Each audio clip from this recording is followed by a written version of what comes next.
I call to order the Waverly City Council for October 5th, 2015. Let us rise for the Pledge of Allegiance.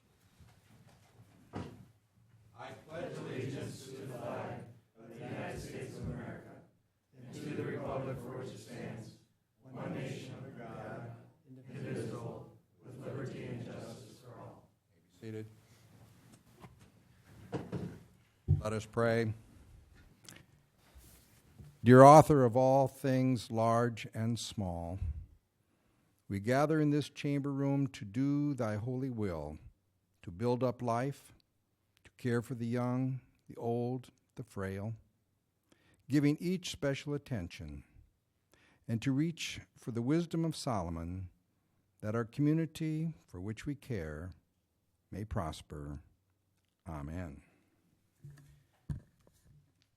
Is there a motion to approve the agenda as distributed by our city clerk, Carla Geyer? Move approval. Second? Second. Council discussion? All in favor signify with yes. Yes. Opposed with no. This becomes our agenda. Is there a motion to approve the September 14th and 21st minutes, also as distributed by our city clerk? Move approval of the 14th and 21st of September meeting minutes. Is there a second? Second. Council discussion? All in favor signify with yes. Yes. Opposed with no. These are approved minutes. We welcome our guest council person for today, Mr. Dave Grayway, who, as we, of course, all know, is owner of the Poorhouse, and we in the leadership positions are applauding all your wonderful moves with your building, and it's just been great to have you as an anchor business person with us. But we'd like you to just say some other words about yourself that we may not know, or anything you'd like to share. Well, thanks for having me, first of all. I was born in Waverly, grew up in Iowa City. Moved back here 12 years ago to open the Poorhouse. Whole family's from here. Waverly's been good to me and my family. And, you know, when I was asked to, come aboard or to sit here, it'd be kind of neat to just see how everything works, and just want to say thanks for having me. Great. Well, it's just wonderful to have you with, and it's our privilege. Are there any comments on any items not on tonight's agenda? Mr. Eric. I'm Eric Van Sickle with Waverly Newspapers. I just wanted to let the council and the public know that next Monday night, October the 12th, there will be what is called the Meeting of the Minds, which is a candidate forum for the city elections that is coming up on November the 3rd.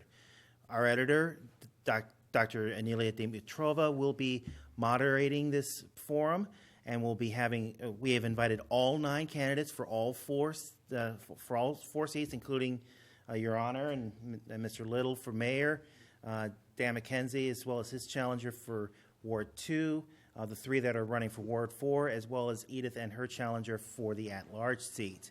It will be televised on the public access channel on Mediacom, as well as through the YouTube channel. So we encourage anyone who has questions to either email them to Anelia at editorcft@gmail.com or editor@waverlynewspapers.com, or you can even leave them on our Facebook page, facebook.com/Waverly Newspapers. We hope to have everyone participate in this forum. Thank you. 6 o'clock, is it? It's 6 o'clock next Monday night. Yeah, Thank you, Eric. City's YouTube channel, not the papers, or what YouTube? I think they have this set up. We are making the arrangements through the city. The city, okay. I don't think we can. I don't know if we can be set up with the city's city stuff to be put onto our YouTube channel. It may work that way, but at least we'll be able to use the. From my understanding, we may be using the city's YouTube. Okay, just making sure in case someone wanted to check that out on the YouTube channel. Well, thank you. And before I sit down, I just want to say, go Cubs on Wednesday. Yes. Always a good forum that Anelia has done the last several election cycles, and it's gets candidates in and get some good chance for people to hear from them, everybody. Good evening. I'm Mary French, and I live at 1902 Knight Avenue in Eisenach Village. And I've got 3 items that I've got concerns about out there. The railroad crossing on 20th has been approved by the state for an update. Now, we all know that the squeaky wheel gets the grease, so I'd like to know what has the city administration done to expedite the funding so that we can get those lights on for that railroad crossing. Second item is I want to thank the city administrator and engineer for the timely completion of the 20th Street box culvert. That went in a lot faster than we all thought it would. You have in your boxes today a petition from many of the residents out at Eisenach regarding the guardrail that apparently was not included in the contract. On the west side of that box culvert, there's a drop-off of over 6 feet. If anyone loses, control, they're going to be upside down. And we're just wondering, when can we expect a guardrail there? I don't know of any other condition similar to that within Waverly where there isn't a guardrail. The third item that I want to talk about is the condition of 20th Street. It's deplorable. I've not lived in Waverly for very long, but I have yet to see a street in worse condition. It has more, as my grandfather would say, it has more patches than Carter has liver pills, and more patches are needed. It can't be cleared properly of snow because of the crown on that road. It would take multiple passes, and we know that's not going to happen. This summer, I saw roads in much better condition, receiving new topping or being rebuilt. All we got were some more patches. We understand that the Green Bridge is a big and new emergency condition, but 20th Street's all we have, and we don't have an option to go around it. So we really would like to make sure that the redoing of that road is not pushed back again. Thank you. Thank you, Mary.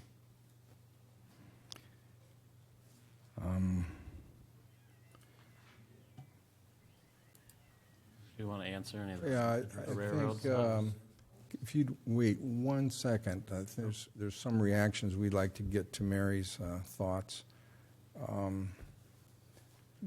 Guardrail, I don't know on that.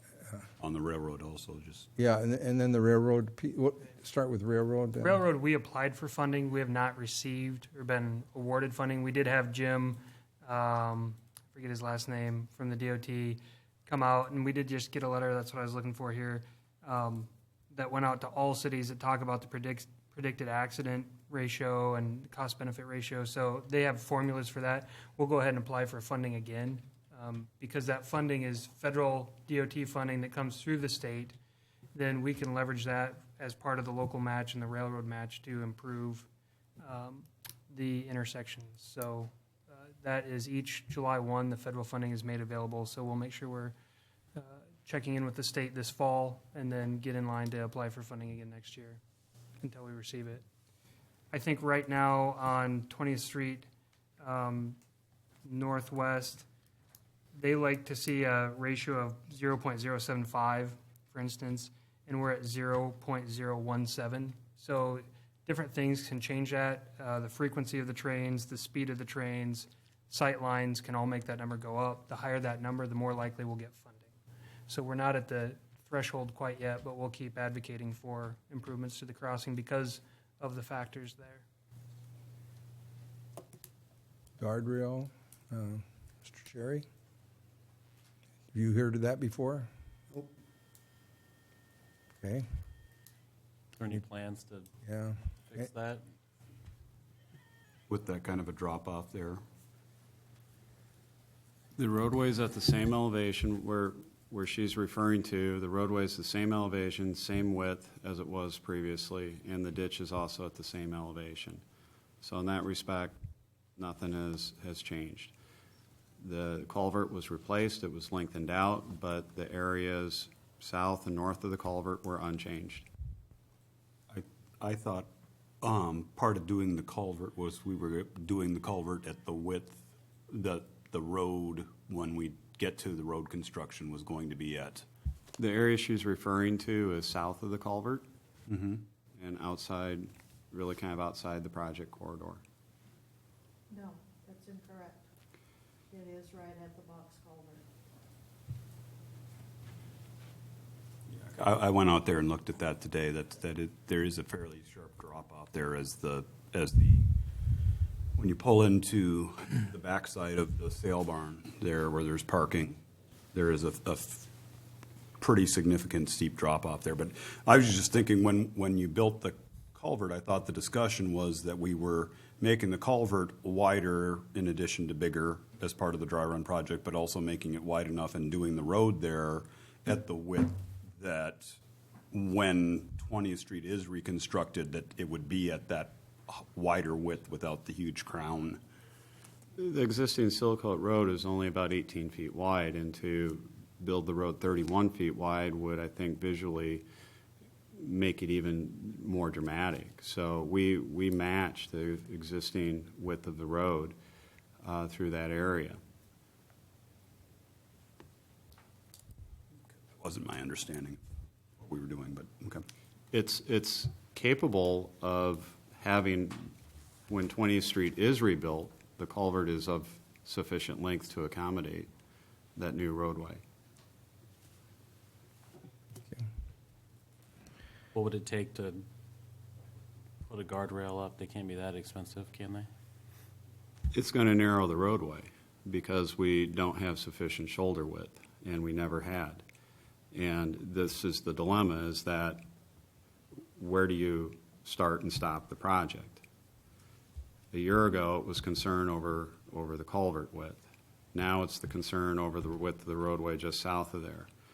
And there's concern over the tracks. We've talked about this previously, that just the railroad crossing, to rebuild that without lights, is about $250,000. To redo the roadway, can be upwards of $1 million or more. So this is a project that ought to be reviewed and considered with other capital improvements, and whether this is a project that you want to kind of incrementally piece together or do as a comprehensive project. So it's something we'll have to bring up during budget. I don't know if we probably don't have room for $1 million project, I'm guessing, in our next budget process, considering everything we've done this summer. But is there anything we can look at sooner to get a guardrail up, at least for safety, until the road can be? I mean, is that an option at all, or do we have to do the whole road to get the guardrail? Is that what you're saying?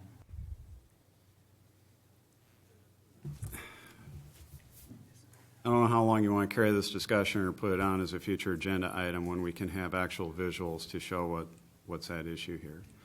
It would be better. Yeah, I mean, if that's okay with you, I'd like to see more visuals, I guess. We can, otherwise we'll drag on talking about this for. We have a petition. Right. To do something, so yeah, I think it needs to be on an agenda. Or a study session. Either a study session this month or on the agenda, just as a discussion item. I think it's a worthwhile study session item because you've talked about 20th Street for a long time. The problem with rebuilding 20th Street is, where do you stop? Do you take it all the way to the city limits? Do you take it part way up? Do you take it past Eisenach? Do you wait until the field north of there develops with homes and you get the construction traffic done and then rebuild the road? So there's a lot more to it than just, or you can patch potholes, which is what we've done. And we've tried to seal coat it, keep it up, because it's an old gravel road. So I think it's a study session item, and then it's moving into, where do you place it on your capital priority list? There is capacity to do projects. The question is, where is it in a priority along with Bremer Avenue reconstruction, a bridge project, whatever else is going on in the next few years, Champions Ridge, land purchases. And as far as the guardrail is concerned, well, we can take measurements, look, see what it would take to do pilings and put a guardrail in there, or some type of edge device. Right. And so I think the guardrail is a good study session item for this month to see interim. as far as 20th Street reconstruction, that's a significant capital item that, that I think needs to be considered along with the other city capital projects. And I agree with that, but I also think, I think, we've heard from this group several times, so I think we do need to address it, but I too would prefer to address it in a larger context of capital projects and budget and strategic planning. For that, though, I would ask that we have some data prepared on traffic flow numbers and type of similar streets in Waverly that have similar kinds of issues like railroad crossings associated with them, so that we can have some comparison of where's what the urgency of it is or where it fits in the timeline of all of the many projects that we have to consider. Would it be possible, just as an action, to put in maybe some reflector posts to give it some added visibility at night? For your edge? For the edge, just to mark Delineation. that. I mean, that'd be a fairly low cost, and it would provide some degree of safety, especially at night. Mm-hmm. Good idea. And, I think it's a good. the discussion that was in the letter dealt with the snow drifts as well, get them up high enough that, The reflectors aren't going to do anything for snow drifts, but, get them up high enough and. well, if they're high enough on the edge of the road, Right. they would show where the. But at least it gives us something, on a blacktop road in the dark, there's no street lights out there. Yeah. It would be an improvement, if nothing else. Thought, Dan. Let's, Mary, we'll tackle this on the 26th in a study session. Is that possible to get done in the next week? We could look and see, just put posts out there with reflectors or something Right. along that west edge. Does everybody agree? Yeah, no, that's a great idea. Yeah, it's a good thought, Dan. And we'll tackle the larger issue on the 26th. Mr. Little. It's my understanding that Dwayne Little Waverly. It's my understanding that the council held a special meeting last Friday to talk with Bremer about two of the issues that are on tonight's agenda.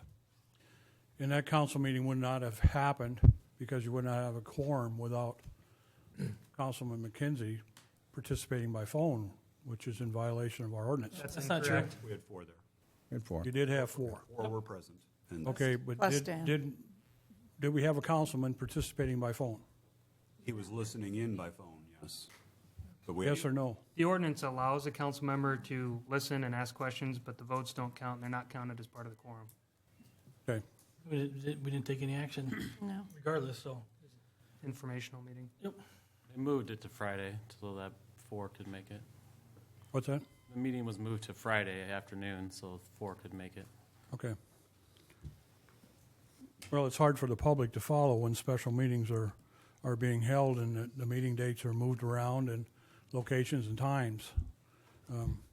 we did have it I like to think I'm on publicized. top of things, and I missed that totally. Yeah. I believe we had it broadcast as well. Yeah, I think so. Yeah, it's on YouTube channel. Yeah. Yep.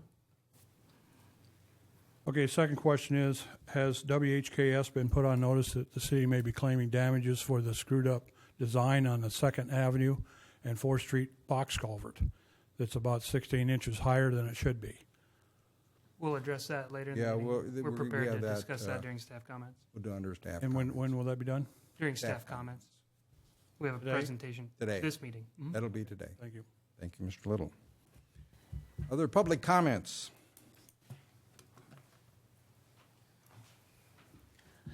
Jim Hundley. Yeah. 401 2nd Avenue Southwest. I was here last week and we kind of told you of our dilemma. With the sidewalk being going to be, well, actually it was 16 inches lower than what the street was poured. And I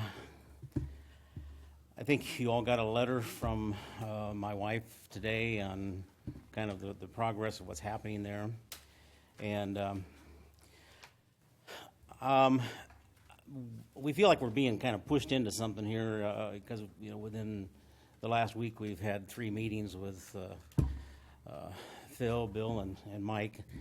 And I know they want us to, to agree to some things that, we ourselves need to have some assurance of drainage in our yard if everything does get moved up. And that's something that I know we're waiting for, plus also the landscaper to draw us kind of a little picture of what, kind of show us maybe what it's going to look like if we do have to raise it and have a little bit of an inside slope into our yard. So I know the surveyors were out there Friday and spent probably about 5 hours in my yard, so they must know every little dip and high spot. It's kind of funny that they were even underneath the pine trees, which are the highest point in our yard, and got tangled up in our barbed wire tree. So my wife had to go rescue him out of that. So what we've got here is just kind of a picture of what it looks like. Now, tonight they are backfilling in behind the curb next to our the sidewalk. So we're having to look at moving our fence up, and also, of course, the sidewalk's going to get re-poured. I mean, unfortunately, I just put a new sidewalk in there about 3-4 years ago before we put the fence in, and of course now that's been totally torn out. Plus, we also had a carriage step that came out directly out of our house and was in between the sidewalk and the curb, which, when this all started, I kind of begged to leave it where it was at.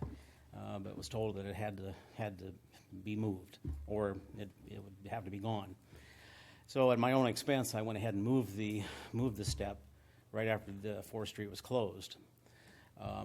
So I guess, I might ask for some compensation for having to move that, because I didn't at that time expect the rest of this stuff to happen. But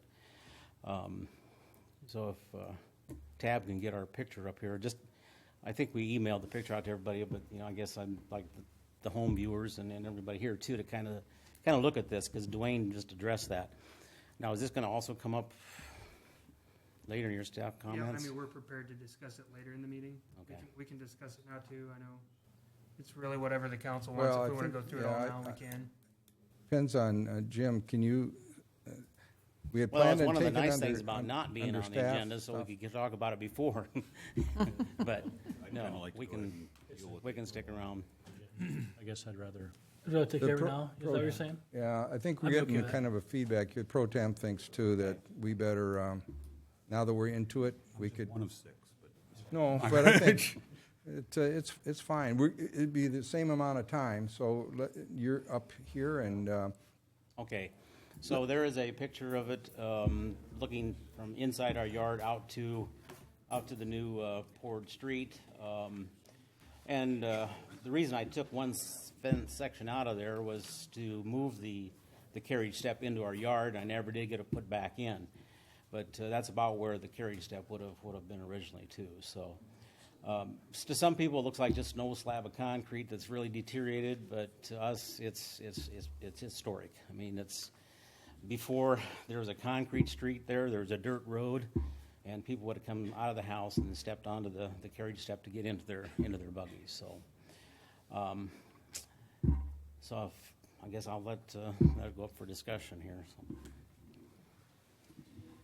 Thanks. I'll ask Mike to come up and go over some of the different things that we have, like the contours from the surveying and some other pictures to show what the new grade will be. When Jim and Candy made us aware of this last week, then on Tuesday we started working with WHKS to figure out if the design was flawed or they missed something or what exactly was going on, so we could find out if there was a problem with the construction or a problem with the engineering. And what they found was that the design was the same all along. They knew that it needed to be raised to go over the top of the box culvert and to get the proper separation of the culvert, the road base, and the new road. But they failed to let us know that, so that we didn't know to let the Hundleys know that. They knew that we were going to move it out 3 feet, but they did not. None of us knew it was going to be higher. So then when we started working on this, that's when WHKS, because they have an errors and omissions clause, they went to work doing the review, starting with the surveying and all of that at their expense, because this is something they missed in their communication to us a year or a year and a half ago. And so last week, we did meet with Jim and Candy 3 times out at their place, or maybe more. And I'll let Mike kind of go from here as to what we've been doing to try to remedy the situation. Yep, so first time we went out there, we were, I think, as stunned as the owners and everyone else were when we first saw it, because visually it went, wow, you know, this is really dramatic, and that's not, I guess, what we had been anticipating or inspecting. Throughout this entire project, WHKS has provided very detailed drawings and mappings that were used to then develop the right-of-way or the acquisition needs and the needs for easement. And that was done very well along the channel corridor. But by their own admission, they dropped the ball when it came for 4th Street. They had correctly designed it and drawn all the information into the plans, but they had failed to recognize that we would need to do some grading, remove and then replace the fence after doing some grading. That's information that we should have had a year ago, so that we could have approached the Hunleys and explained the design, the need for the design, and the need for the temporary construction easement, and how it would impact their property. Everyone else along that corridor was given that opportunity, but along this stretch of 4th Street, that's where the ball was dropped. So went out there, and visually it was like, oh my gosh, this is really significant. This is not just a matter of inches. This is quite a bit, and it's going to have, what appeared to be a very, very significant impact on their property. By the second meeting, what we had been able to do was go out there and actually have them taking a straight edge and a level and starting to identify where the top of curb elevation, how the sidewalk would be elevated and in relationship to the top of the curb. And so we want to have positive drainage from the sidewalk into the street, so that snow melt, rainfall, those types of things shed into the street. So you can take a straight edge, you can go from the top of the curb over, get a mark on your fence, then come up 3 inches. And so that was an approximation as to where the top of the sidewalk would need to be in order to ensure that we had this positive drainage into the street. From that, we were able to string line that elevation along the fence, and we were then able to show how that grading would affect different locations along their property. So I'm going to zoom right in. It's kind of tough to see, but there is a pink string line that's running along the property here, and I'm holding this straight edge right underneath that string. So the top of the white straight edge here would represent the elevation of the sidewalk.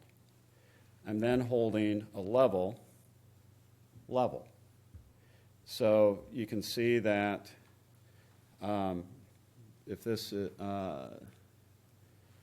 about 5 to 6 feet in length, and so we're affecting really maybe 3 feet of the yard in this location.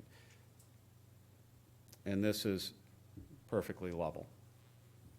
Now, as you move north up to the northeast corner of their property, where, as they've indicated, it's like 16 inches difference, and that's what you're seeing up here at this end.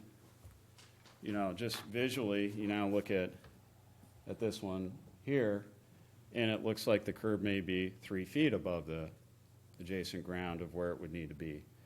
So some of it is perspective, because when we get up to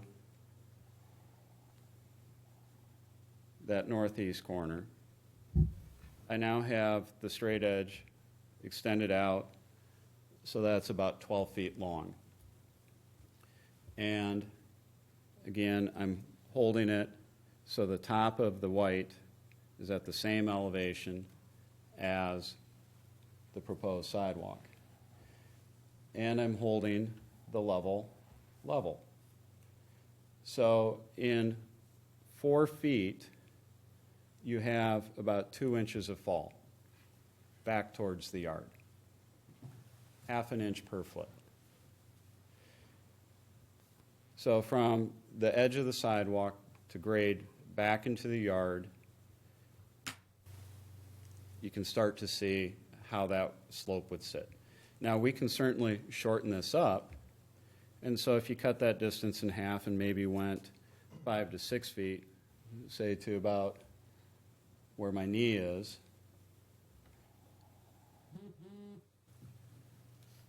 the slope would be a little bit steeper. But as it is right now, it's about half an inch per foot. Met with Hunley's a third time, and as Jim indicated, WHKS was out there doing a very detailed survey. So now we have a very high degree of accuracy, and these are 1-inch contour lines. So they took, I think, said about 5 hours they spent out there. That's because they were taking lots and lots of elevations. And from that, they were able to develop a very detailed contour map. So from this, what we've been able to determine is, in general, what we are looking at right now. Again, this is not set in stone. This has not been finalized, but this is along the lines of what we had talked about before, is that we have an intake over here, and with the grading kind of along this cut in the corner here, is that we can surface drain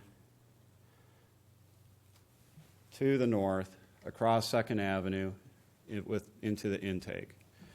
And so that would require removing and reinstalling the fence and adding some fill material in this area here so that we would be creating kind of the swale or the route for the water to drain to the north to go over the sidewalk. Now, as redundancy and backup, we think that what we may also like to do is actually bury a 6-inch pipe to come out of the intake, come down, and then back over and do like an area intake in the yard there. So there would be kind of 2 methods to capture the water and take it to the intake. The other concern then is at the alley, and the alley drains this direction here. While we think we could kick the water out the alley, it does get pretty close, pretty small tolerances. So to be on the safe side would be to do an area intake on the west side of the sidewalk here, actually even enhance the depression, and then pipe this water to the east, which would then head to the Dry Run Creek. So we think that we do have workable solutions here. These are processes that we went through with. Mike, just a second. Can I ask a quick question? The elevation, so if you go down to that, on the street, is that 912 feet on the top of the curb? So the green line on the bottom there, you see 912 go down. So is that 912 feet? It's sea level elevation. So like the top of the curb here is, they've actually got the curb cut in for the alley approach. And so what they're doing is they are marking and identifying the top of curb elevation or the. So then, I guess what I'm trying to, so you got the curb is 912 back to the house. It looks like there's no fall from the top of the curb to the base of the house. The red area here that you see is 912, and then the next one up is 913, and it continues on up 914, 915 up towards the house. How high does that get towards the house? Because right here it's it's literally like an inch across. Well, from 50 feet. This red line down to this red line is a foot of fall. Everything is draining towards the northeast corner. Okay, I see. Okay. And, I mean, I can give you copies of the contour lines, give you copies of those to see. But the low spot on 2nd Avenue, this street, the drainage in the curb and gutter is around the corner here to the intake. And it's coming this way. One of the last things we discussed last week was when the contours were done, they were sent over to Green Image Landscaping. And so he's putting together plans so that it can show renderings and get more visuals so folks can see what it would look like when it was done before anything gets approved or decided on. And we've also talked about retaining wall systems and what that would look like, the impacts there, putting in a drain, not putting in a drain. And one of the items that Mike and I talked about today was finding a solution, trying it, especially seeing how it works through the winter. That's the biggest variable is wintertime, because when the ground is thawed out and it rains in this area, it soaks in pretty fast. And so seeing how whatever is decided performs in the winter, and then if it doesn't work, go back in the spring and try something else to make sure that the drainage does function and the lawn functions as best as possible.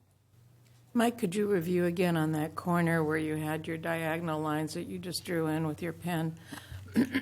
What is happening there again? I understand the flow that you described, but what happens to the yard So this in that triangle? This northeast corner kind of dives down. Mm-hmm. And so we want to basically grade. So I can draw this in here.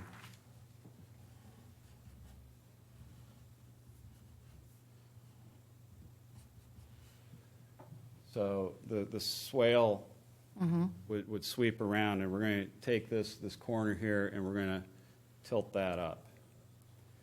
Mm-hmm. Now, you can start to see here how much of a tilt that means.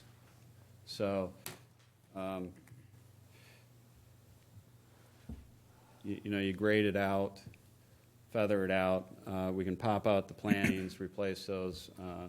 Corey with Green Image is excellent doing this, and he can pop it out. He's even, the fence says there's no problem to remove and replace. And any damage to the fence, we would... But we're not damaging the fence. No. But if something happened, we'd replace, we would... We'd make it right. We'd make it right. So would you have the full elevation of the fence? You'd take it out and you'd put it back in so that the elevation of the fence is not diminished from the soil level, yard level? That's correct. We raise it to match the ground elevation. And how much difference are we talking about there in the end, approximately? Elevation difference? Mm-hmm. Down at this very far corner, it's about where the mid bar is, so that that is about 14 inches in that location, but the yard is dropping down. Mm-hmm, right. So rather than dropping down, we're going to curl it up. Mm-hmm.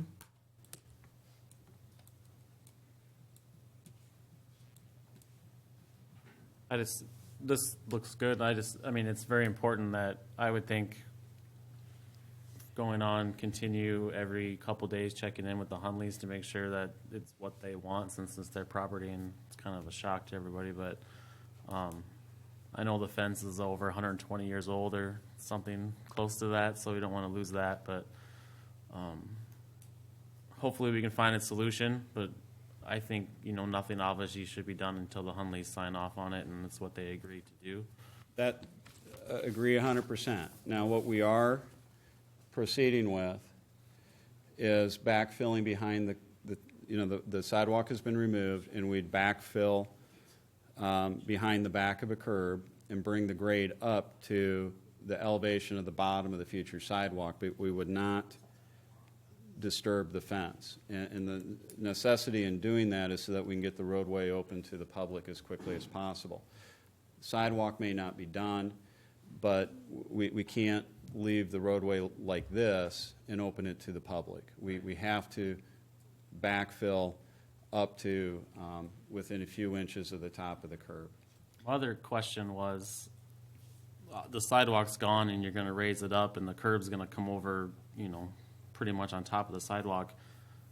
How safe is it to have a sidewalk right next to the busiest street in town with basically 0 feet between the street and the sidewalk? There's about 6 feet. There'll be 6 feet between the sidewalk and the road? Mm-hmm. Okay. About 6 feet, yeah. And then the elevation of the sidewalk, the bottom part of the fence at that location will also be the same? In other words, the bottom of the fence and the sidewalk will be at the same elevation? Right. So if we have to raise the sidewalk 8 inches, we raise the fence 8 inches. I see. Okay. So how much feet is it between the road that's there now and the fence? There is About 10 feet? 16 feet? Between the current road and the fence. I think it's about 11.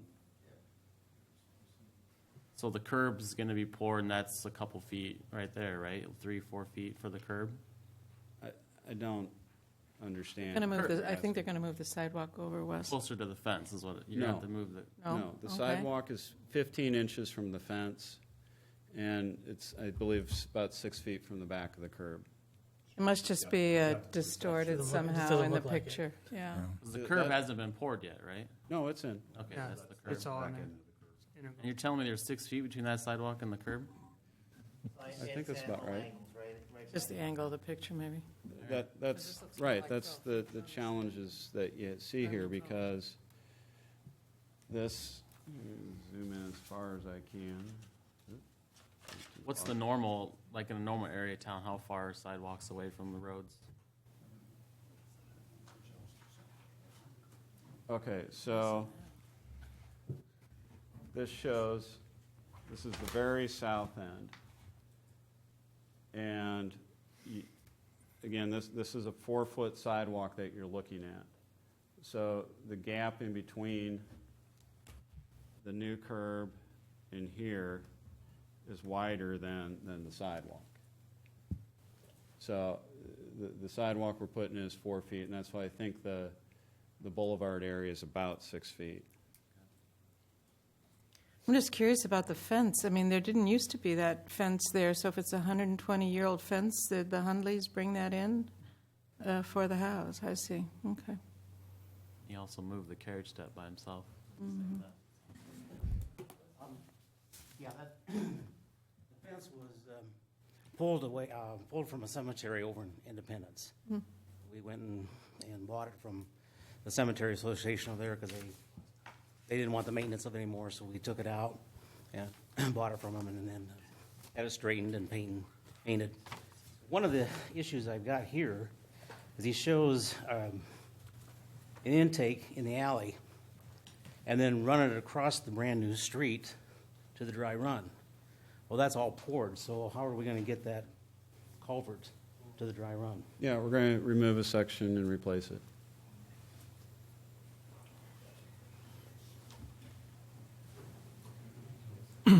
I guess as I look at this, now maybe I'm kind of picky, but I guess I wouldn't be. To me, the elevation drop isn't favorable to me, so I guess we want to make sure that this works going forward, not kind of grade it and call it done and wipe our hands. I guess I'd want to make sure that this is satisfactory longer term than.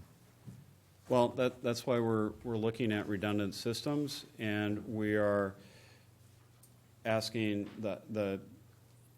providing several options to the Hunleys and really doing what we can to work with them so that we have, in the end, an agreeable solution. Maybe not what we wanted, but something that, in the end, I guess, is tolerable. So will the curb actually slope towards the yard then? You said it pitches up? No, the sidewalk, the sidewalk slopes towards the street. So the sidewalk is elevated so that, snow drifts or windrows or, everything that falls on the sidewalk drains to the street.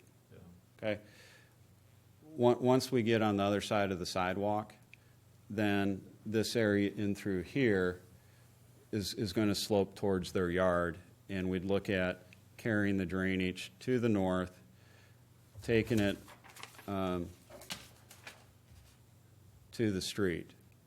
Now, as a backup system, we do want to look at putting in, because we have a redundant system, we feel that we can go with a much smaller drain pipe now. So that coming out of the intake here, we'd have a 16-inch drain pipe that would then come up in their yard to capture any water in that that might sit in that low spot. I would just like to Mrs. Hunley? add that his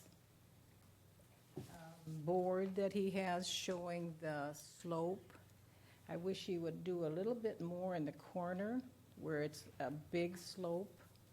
That is the most drastic fill-in right there. It tapers all the way down to the alley, which it does taper up, but he isn't showing the exact amount. The pink line, the string that they have attached, is, if you look at the fence, the bottom section, the bottom row, the middle section, could you put that back up? Yeah. That in the corner to the second line of that fence, it'll be filled up the way I understand it. It's a little deceiving when he's way back here when it's not risen, that it has to be raised that far. That's exactly right. The ground drops off, but that's also the greatest distance for the grading.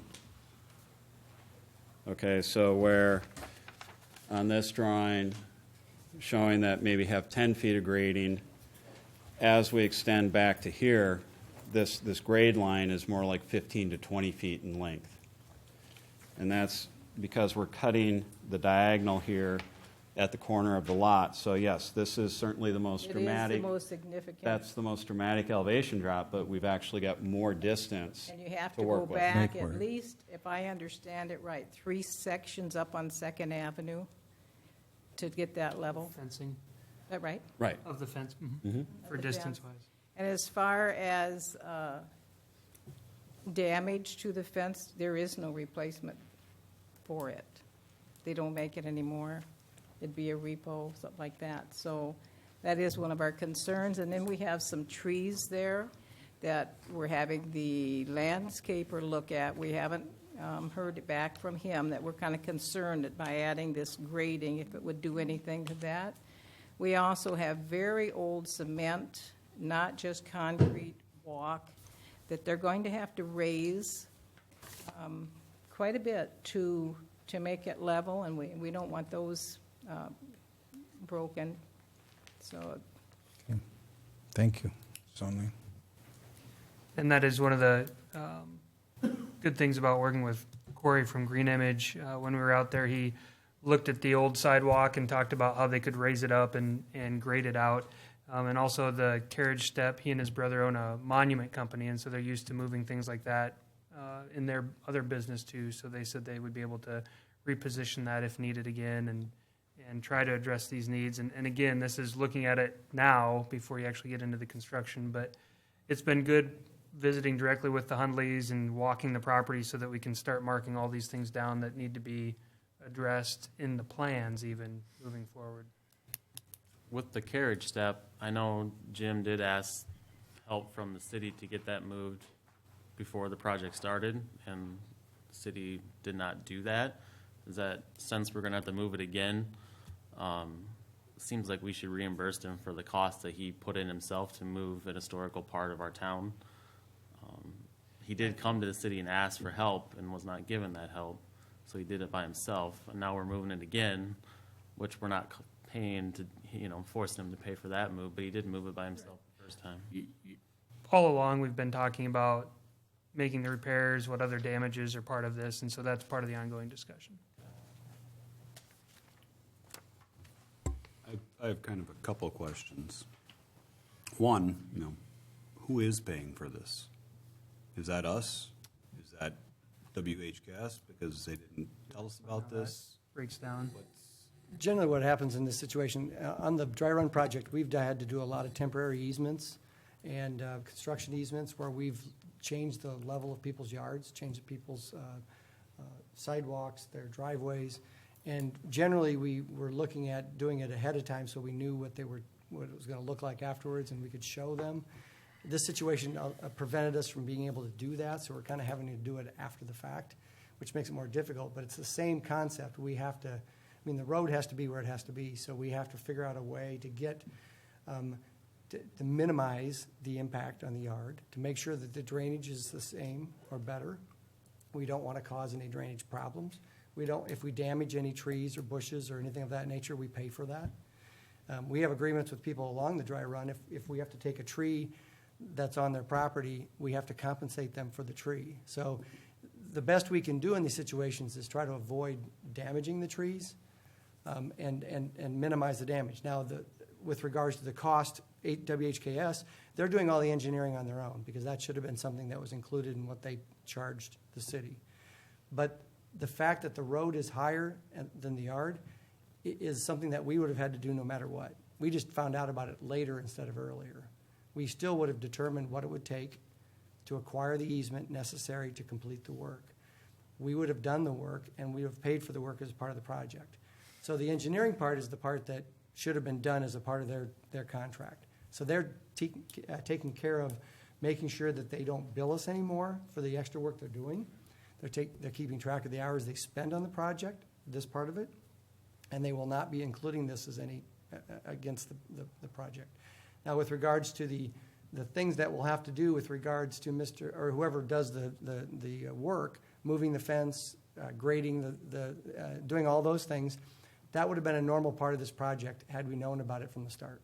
And we'd have just acquired the easements, and we'd have valued what it would take to do it, and we'd have had negotiations, and we'd have agreed on a sum that was satisfactory to them to do the work that we're doing now. So that's sort of saying, yes, we're going to pay for some of this as part of the project because we should have, and we would have as a part of the project. Okay. And we've already bonded and budgeted for the project based on what we thought we were spending. So this is additional funding. Do we have that built in overage, or do we, is that just going to be additional money coming out of? We have, when we were doing acquisitions, and again, back to the easements, we actually have open-ended agreements with a number of people. We're going to go in and when they bring the levels up, when they bring the dirt up on each side, we may affect some things like fences. We may have to pay extra to remove fences or replace fences or to move them. We might have to pay for trees that we have to take out that we don't know if we are until we get there. So it's not unusual to have to make changes on the dry run as we move along the project. And we discovered that it took more to do something, or we had to take something, or we had to do some more work to restore the property that we're using. Because we would have not taken. But do we budget for that extra, or is that just going to be extra on top of what we've already budgeted? We have what I'd say is a very tight budget. We don't have extra money budgeted in, okay?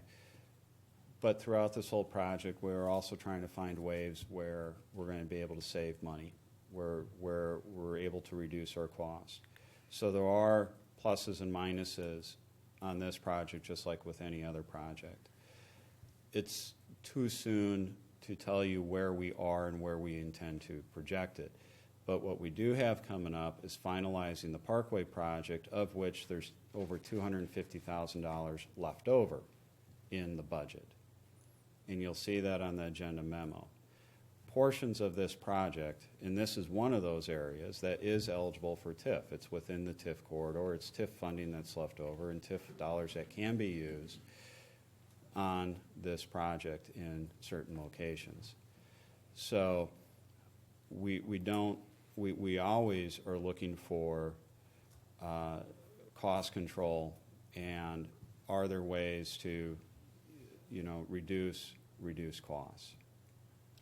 But I think if I understood Bill correctly, the budget for this project included an estimate of this kind of thing without knowing exactly on which properties exactly what would be needed. So there's an estimate built into even if it's a tight budget, there's something built into that budget for this kind of grading or for plantings or for fences or trees or whatever.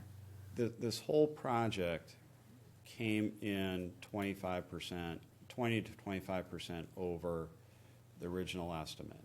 And that's on the construction side, that's on the acquisition side. That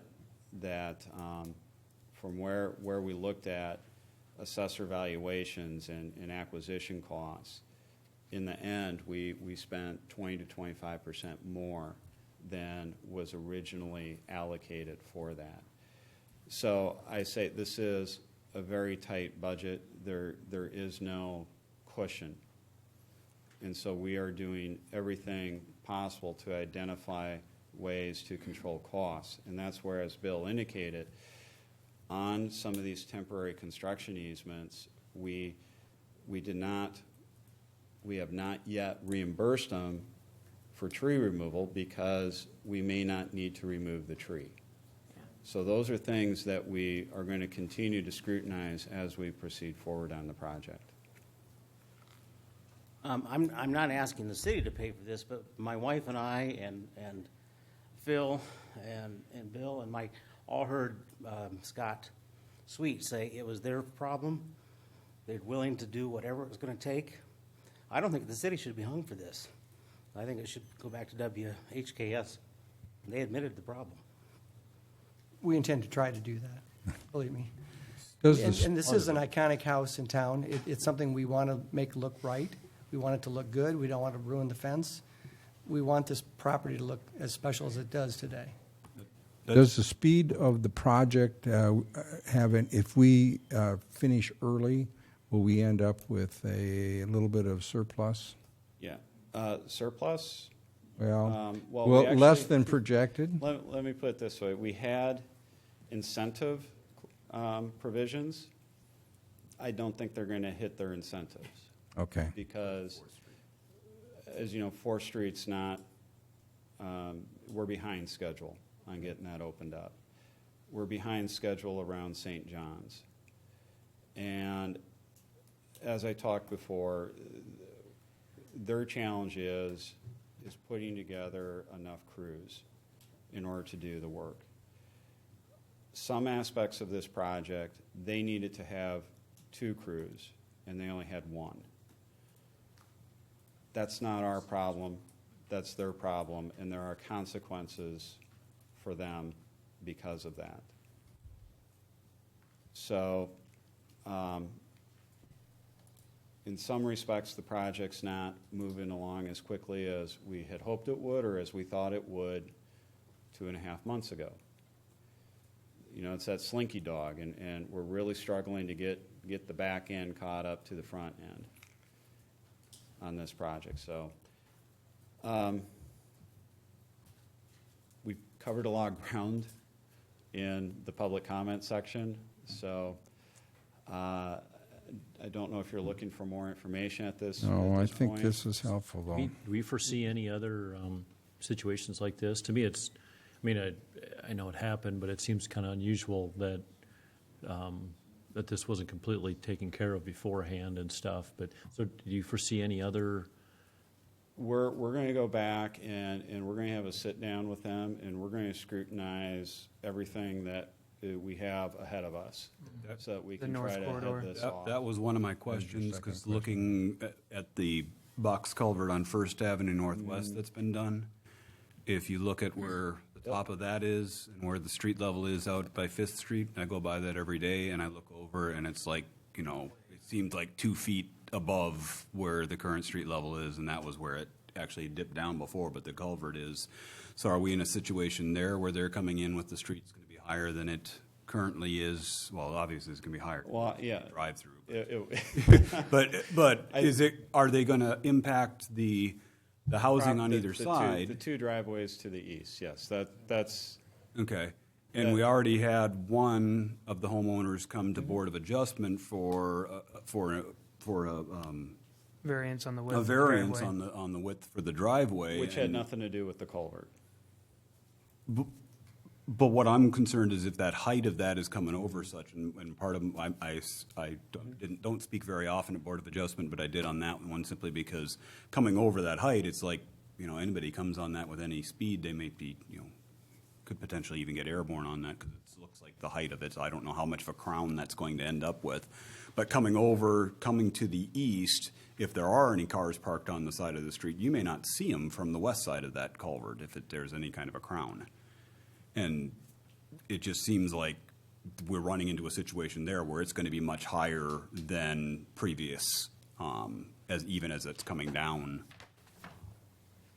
for that we're going to run into a similar situation. And we haven't even done any of the other culverts further to the north, and what will happen with those. So again, reviewing what's there, what's happening, that's, I'm just worried that we've got one here, there's maybe more to come.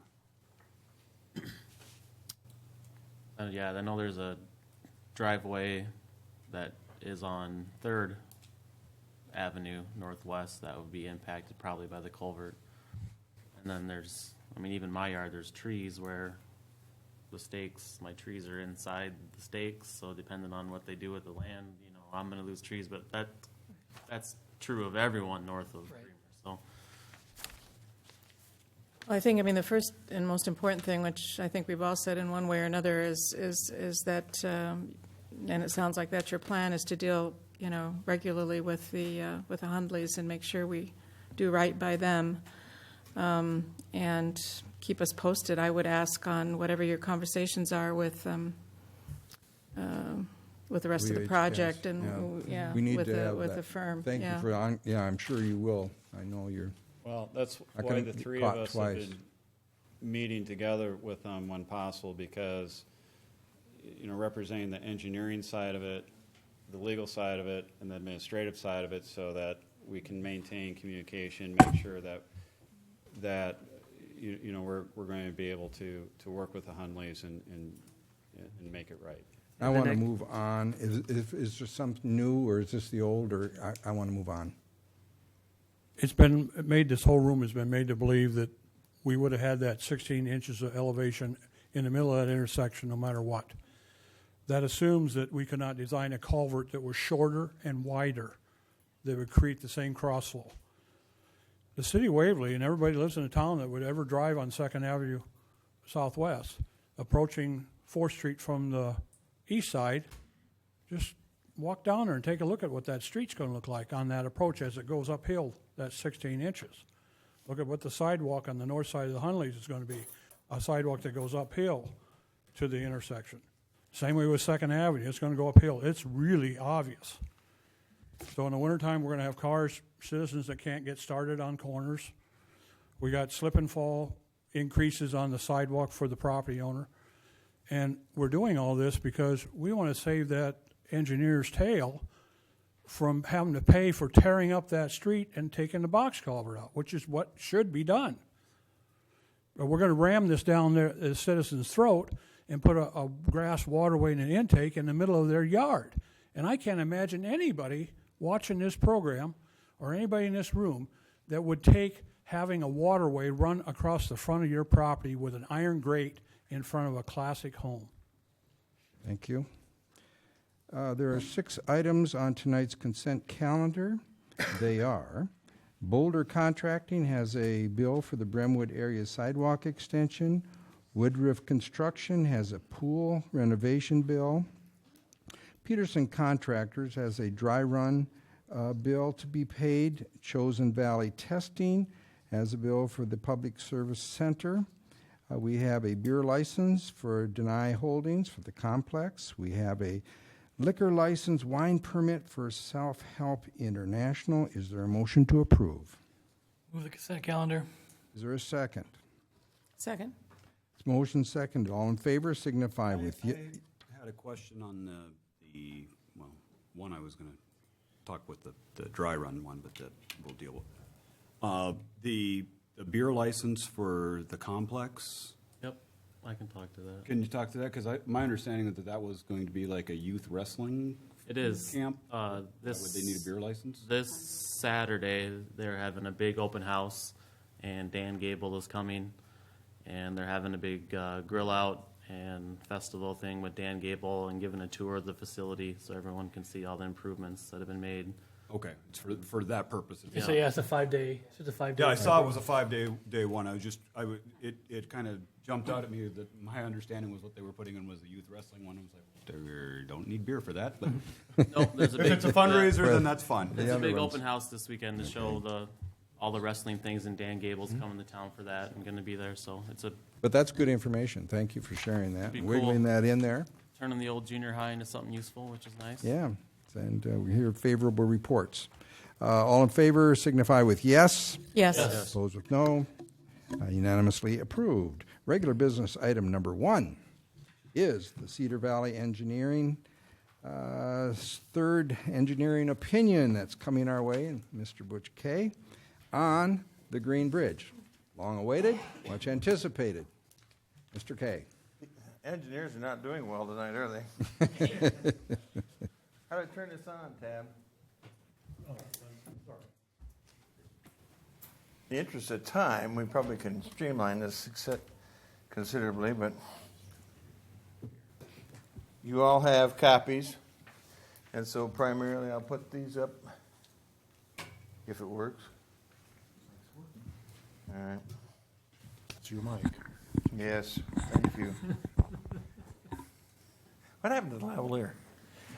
No, it's okay. Just sit down. We got to move on.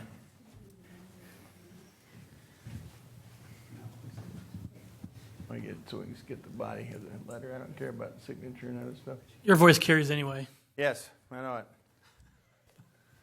I usually don't need a microphone, except it's hard to. It does not carry over the transmission lines. That's for sure.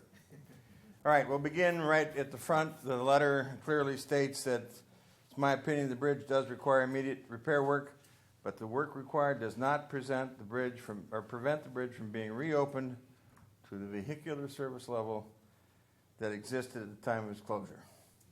Now I'll go through the details. I also state that this will not increase the capacity of the bridge. It will simply extend its life. And the only reason I'm rendering the opinion that repairing the structure has only one purpose: to provide time so that you can find another crossing to replace this one. As you will see in the report, if you intend to change its function, it's actually going to cost you more than just using it the way it is. The object of my report was to review the 2 previous reports and to actually examine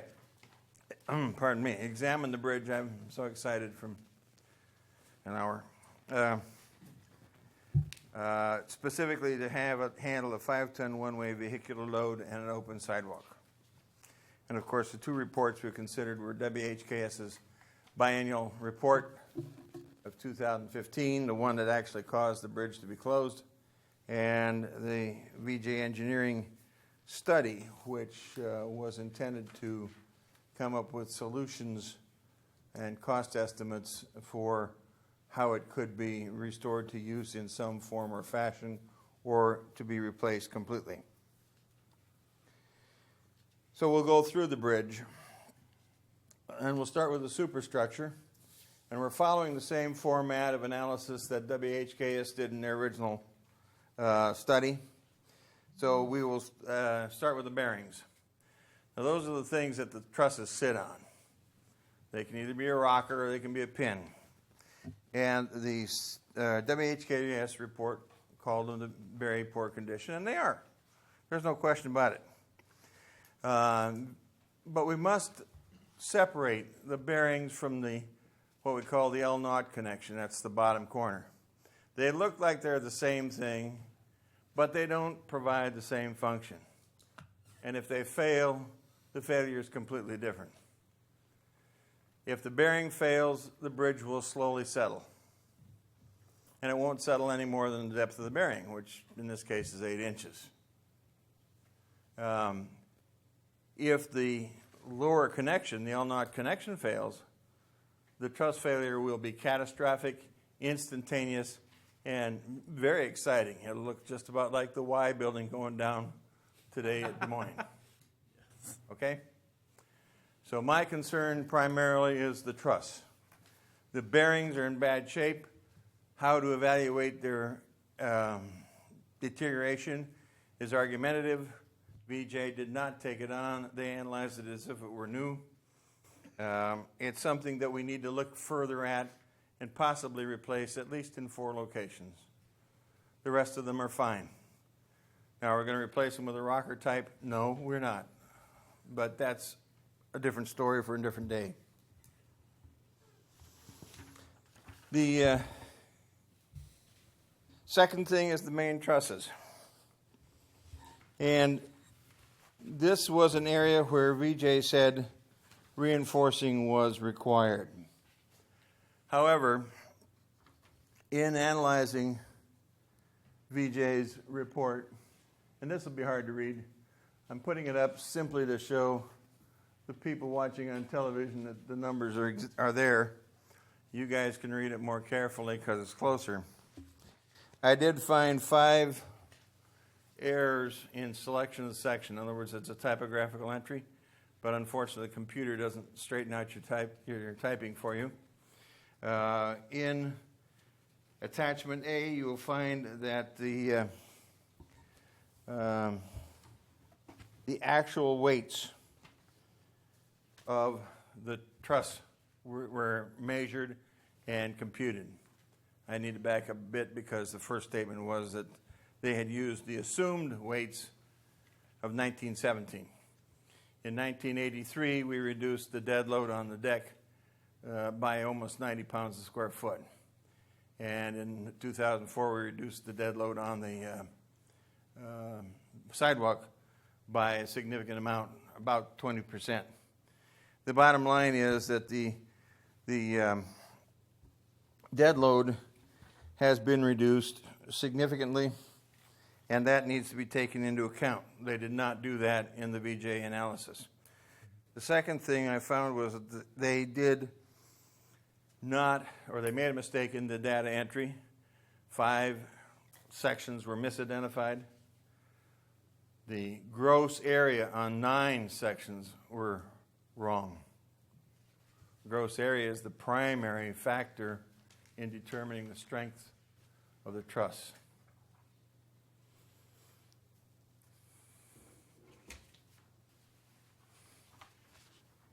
In attachment B, again, I put these up here. The people watching on TV can't read the fine print. The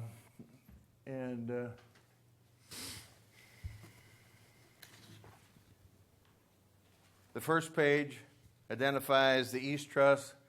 VJ computations corrected. I did not change the dead load entry on the computer program. I'm using the same program the VJ did. It is the AASHTO design program. I just crunched the numbers manually instead of letting the computer do it. Down that first paragraph, you will find bold and italicized numbers. So the L2, L3 section was misidentified, as were the U3, U4 in the East Truss. In the West Truss, you will find the U2, U3, U3, U4, and I don't have to keep repeating them. That's page 2 of 3 and attachment B. And those sections were misidentified. Correcting those brings the inventory rating using VJ's computations up to 84.53 pounds per square foot, slightly less than the 90 that we were headed for. On the East Truss, if we put in the reduced dead load, to make a long story short, we'll jump to page 3 of 3, and we'll find the inventory rating is actually 106 pounds per square foot, a significant number higher than design. The trusses do not control the capacity of the bridge. Contrary to VJ's report, they do not control the capacity of the bridge. Moving on.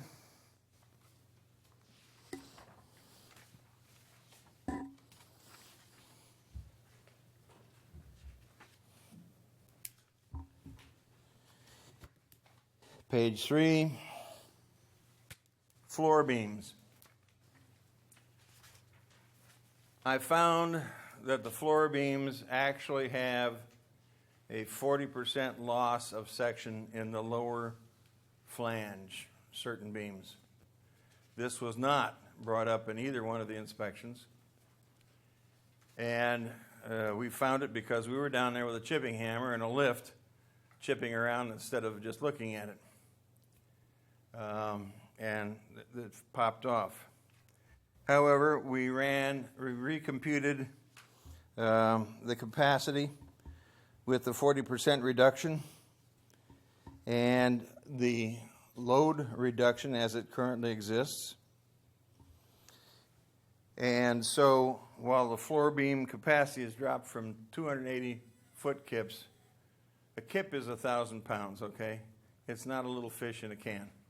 That's a kipper. But it's 1,000 pounds. It's dropped from 280 foot kips down to 206. Significant drop.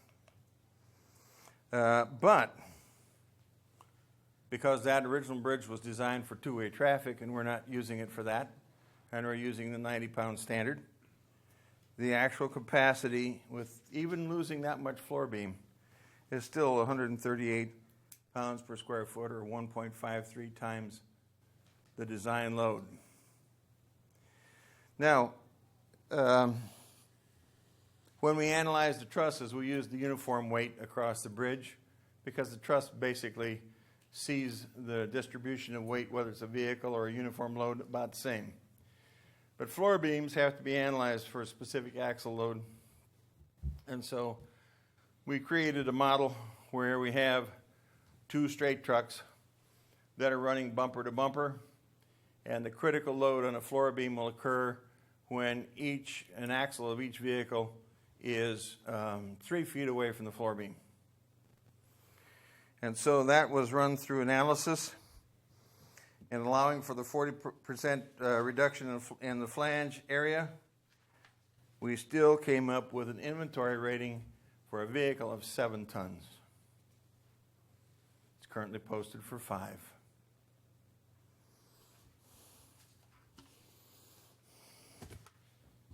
Page 4, the stringers and the deck. Neither of the reports acknowledge the fact that the stringers and the decking have been built as a unit. They analyzed the stringers separately, and by so doing, they came up with a very bad load. Unfortunately, they also didn't bother to take into consideration the condition of the stringers. Their computations are based on a new section. They're not new. We all know that.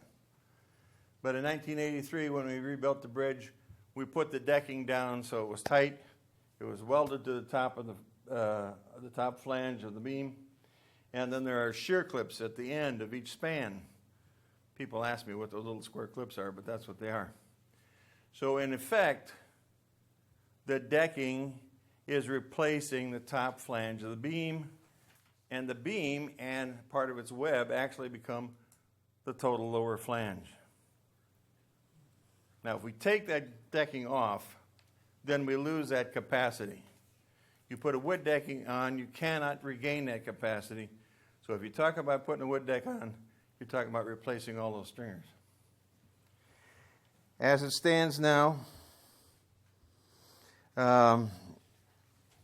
we have stringers that could have as much as 50% loss, not even accounting discontinuities, which are critical in the tension side, not so important on the compression side.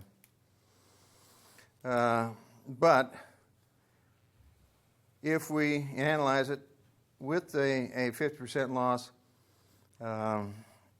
without the decking, we come up with 60.3 pounds per square foot, or only 67% of the capacity. By acknowledging the influence of decking, we actually come up with a 9-ton vehicle rating. Again, greater than 5 tons. The connections from the stringer to the floor beam in the photographs you've seen look terrible. But they don't call it flowering rust for nothing. As the rust forms, it spreads out and expands, and it really looks worse than it is. If you take a chipping hammer and go back and take all that flowering rust off, you can actually evaluate how much section loss you have. Well, I think something is in order, some additional looking is in order if we do any work at all. I didn't find anything that was particularly a problem. The 2 cracks that were reported are a challenge because they don't reflect any typical failure mechanism in a stringer. Not sure why they formed. They could have formed for a lot of reasons, not the least of which is pulling up on the deck when we took it apart in 1983. What does concern me is the cracks are starting to migrate down into the web on those 2 stringers. So I think we will have to spend some time looking at the stringers more closely than we have at this point. But that will require construction activity because we'll have to remove deck and replace it. Last paragraph on sidewalk. It's amazing. The sidewalk is the only area where VJ took into account the poor condition in their analysis. But again, in the interest of time, let me state that by considering the reduced dead load and the loss of section that I agree with VJ on does exist, we still come up with 136 pound per square foot live load capacity, or 1.51 times design. Concrete abutments and piers. That bridge has looked ugly for decades. There is really no way by a surface examination to determine if the sloughing caused by water, ice, snow, and so forth, weathering, has gotten back far enough to influence the capacity under the bearings. So far, there's no indication of any settlement of the bearing. And our experience for what we've seen on that bridge compared to other bridges, it's primarily sloughing, a surface loss of concrete.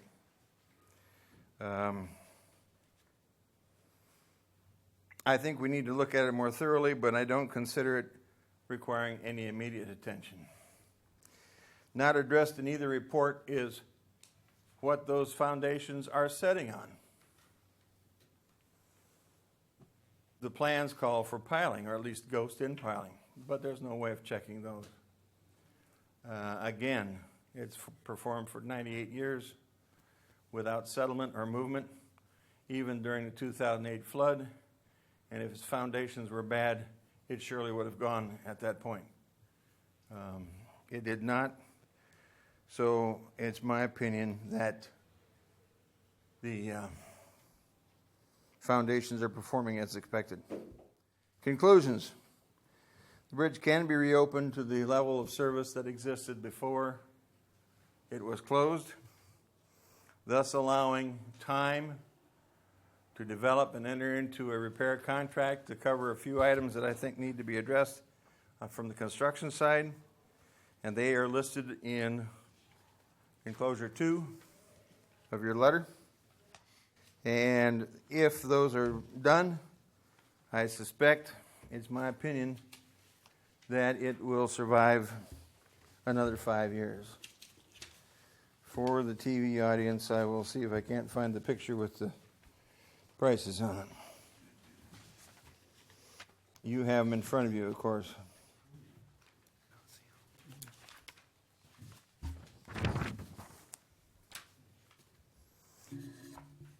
These are guesstimates because it's kind of like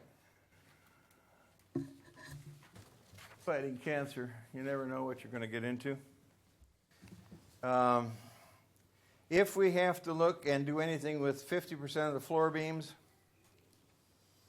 and 50% of the stringers, the total cost would be about $76,500. Now, none of that work was itemized in the VJ report. They didn't have it itemized. They had $27,000 left after you subtracted everything out. Newspaper man. That's where the $25,000 came from. After you subtract everything out, they had $25,000 to address the steel issues. It's actually going to cost more, but it may not, depending on what we find. The bearing down below to do the 4 that I think may require attention would be $13,600. Now, I haven't included painting. For 5 more years, painting is not going to be critical. If you want to go beyond 5 years, then we need to discuss painting, at least the bottom half. Questions? Are the bearing rockers, the costs that you've broken out there for the $13,600, is that related to your section under the superstructure where you talk about the LO connection fail? I mean, does that address? No, the LNOD connection is apparent, in my opinion, is in good shape. We're not faced with the issue. The one we did after repair in '83 is the one where that big ugly overshoe we put on it, and it does not seem to be failing. So that potential catastrophic situation is not very likely. Correct. Okay.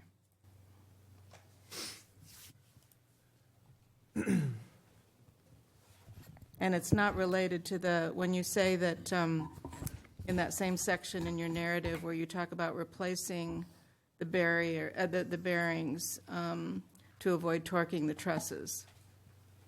Is that related to this section or not? Yes, either? it is. Okay.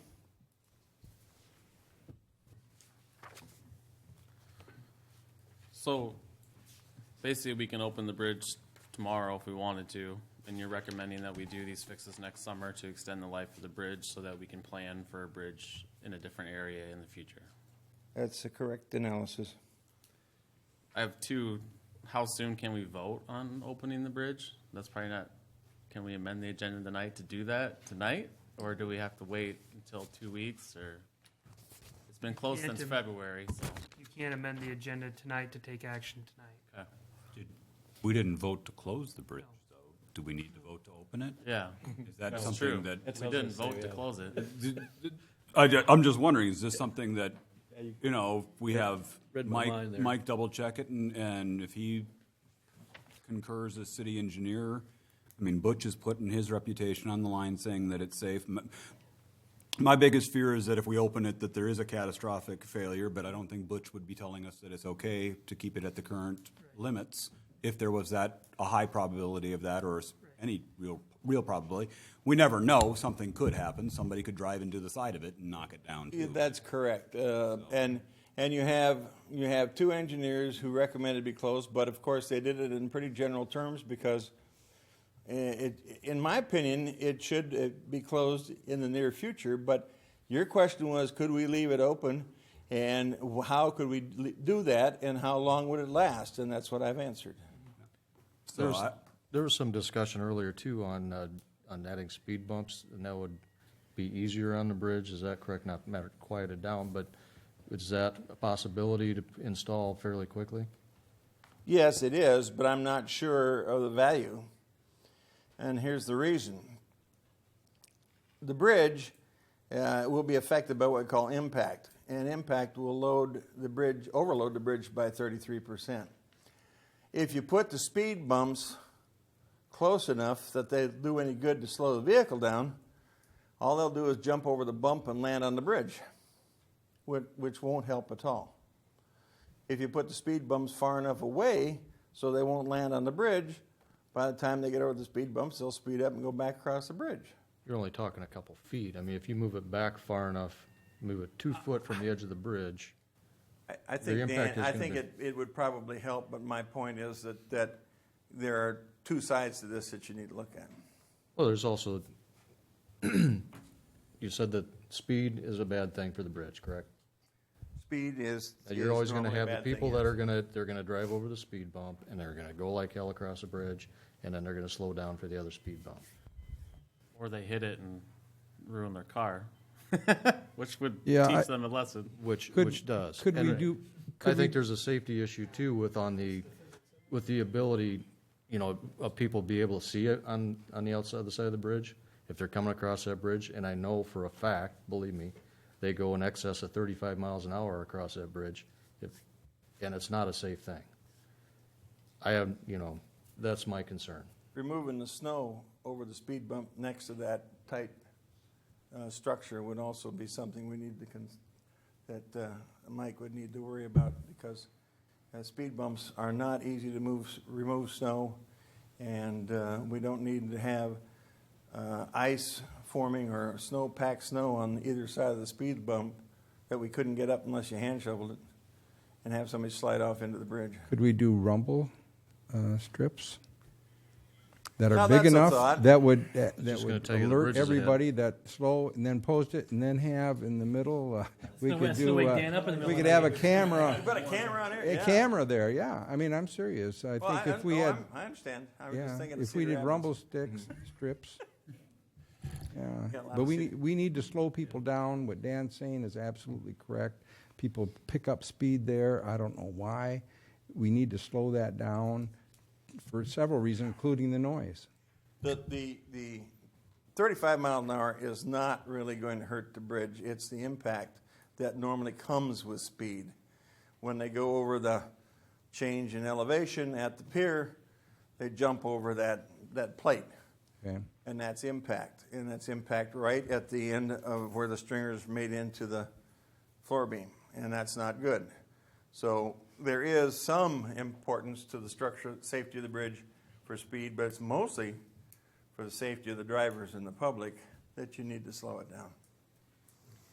Some of these considerations, I think, would be good for us as a council to consider before we open it, just to make sure that we open it correctly and don't have to correct it as we go. But that's just my thought. If we want to vote tonight, you're welcome to. Well, we can't vote tonight, but I would like to see it come up in 2 weeks. Because it was closed without us voting on it anyway. We were told we had to close it. Okay. But true. My point is, it's been closed since February. It's October. We're finding out we've wasted, 8 months of our lives here with this bridge. We've wasted $30,000 to a firm that gave us complete crappy data. Well, I mean, we should be getting some of that money back from VJ for wasting 4 months. We gave them 4 months and $30,000, and they gave us nothing. I have a in return. question And still on then the report. I am having a question on but Bush But- gives a but finish report up. and says we can open it. So why don't we open it? And then why don't we also go to VJ, just like we would to WHKS for messing up Hunley's front yard, and say, hey, we gave you $30,000 in 120 days, and you came back with really bad data and 7 options that we couldn't even use. I'd like to ask everyone to weigh in, then we'll come back. I still have Edith and questions Chris. before I'm ready to weigh in. I'm sorry, I thought we had an opportunity to ask Butch some questions here. We do. Okay. I want to insert one And he's thing, though, still here. Wes. Don't get me involved in criticizing VJ's work, because I'm they might have made criticizing it. They might have made a simple entry error. We all make mistakes. That is that true. wasn't my function. But they were paid $30,000 with your tax money and my tax money to do their job. Appreciate that, so but I'm not out here to criticize their work. I can Okay. do that, though. Okay, Edith, well, we have Yep. Butch here. Yep. I have a question about the section of your report where you talk about the stringers and the cracks. And I'm wondering, I mean, on the one hand, you're saying you think it needs further consideration is to look at it more, because it appears to be moving into critical portions of the stringer web. But at the same time, you feel confident enough that it is safe to open it. It hasn't gotten to the point where it's critical yet, Edie. And it hasn't been moving very much based on the rust that's there. It's been a very slow-moving crack, and frankly, I can't come up with a mechanism that would justify the crack moving further. But those two would be two of the stringers that would be part of that 50% reconstruction. And then I have another question out of Butch directly, if somebody has more questions of that, but I have a general question, I guess, of all of us and of staff in particular. And that is whether we have given VJ Engineering an opportunity to react to the errors and to get an explanation. That's my goal. This is the first time I've seen the report tonight, so it'll be shared with them tomorrow. Just to have them update the information with the information Butch presents, come to the same calculations, which I imagine they would if it's the same math once they have the updated weights and the updated info. Should be. But I would like, before we kind of get to what Wes is talking about, I'd like to have that conversation with them. And we're also going to be spending some money. We need to just open it up, but we have some bill here, and we need to consider that.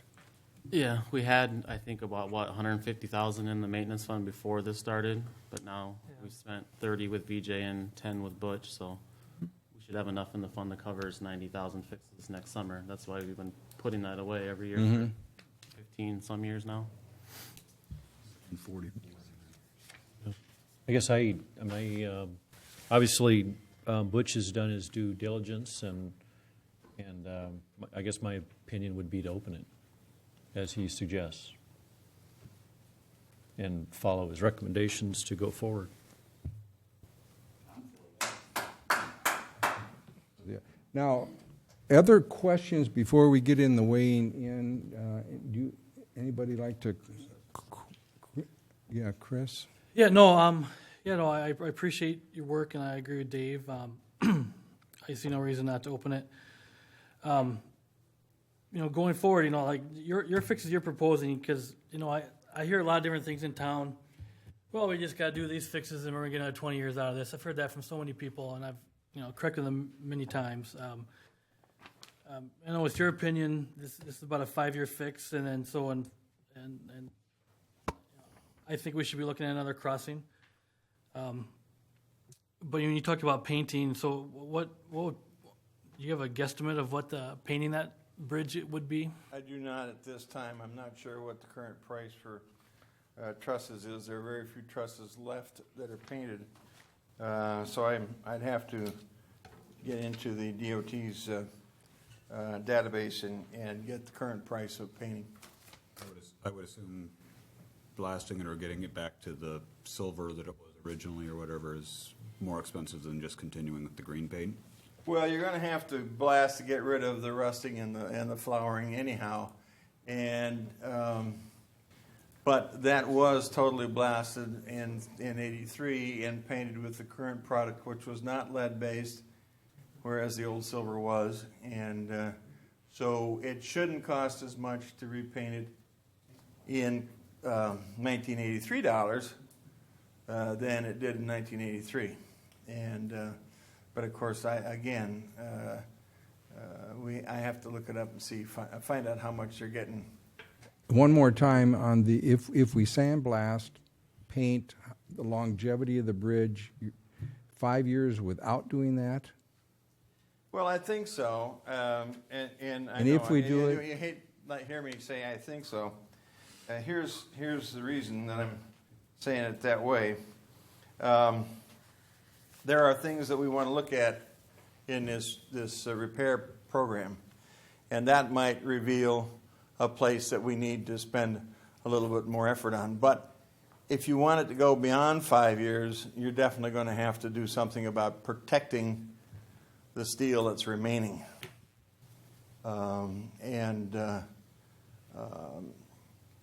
Do we have to in another 5 years? In 1983, I suggested, and I didn't just suggest, I recommended that you find another crossing by 1995. It was painted in '83. 2015, a little past 95, I think, 20 years. And the old bridge is done very well. Steel doesn't rust. Once it gets rusted, it may or may not progress as completely or as fast as it did initially. There are a lot of trusses that don't have any paint on them at all, particularly out in the county, some of the older trusses. And I showed Phil a picture of the 14th Street Bridge in beautiful downtown Washington, D.C. that carries, I don't know how many million cars a day. And the center span doesn't have any steel left between the flanges on the I-beams. And it's still open. They did post it. That was good of them. But steel can last quite a while. And most of the connections that are very critical, and that is, in my mind, is the lower cord, which was totally replaced in '67. That's the bottom, running from end to end. Looks in very good shape. So I think it'll go 5 years without a problem. Okay. This is a interesting fork in the road, and we must take it. I just remind people, So too, I'm that- going to go. Let us go around. Do you want to wait Well, more? we did have speaking of petitions, like we had one tonight, we did have a petition turned in with over 1,200 signatures to open the bridge and save it. So that needs to be weighed as well as when we make our decision. point. Good point. I still don't think we need to make it because the bridge was closed without our consent. We were told it had to be closed. If an engineer says it can be opened, it should be opened. This is just a general weighing in. Ms. Wallstein. Yep, I would like to see the bridge opened as soon as possible, but at the same time, I want to say I want to do that and feel very confident that it is safe. I appreciate Butch's work a lot. If this all is an accurate description, which nothing against you, Butch, at all, but we've gotten 3 reports now. 2 say something else. And I feel it's my responsibility as a council person to just corroborate that it is the result of an error and that VJ Engineering, owns up to that, if that's in fact the case, and that they might change whatever their report said in the context of the report that Butch has presented us. If that all turns out to be so, I would also support opening it, but I don't understand. I guess I would not support it.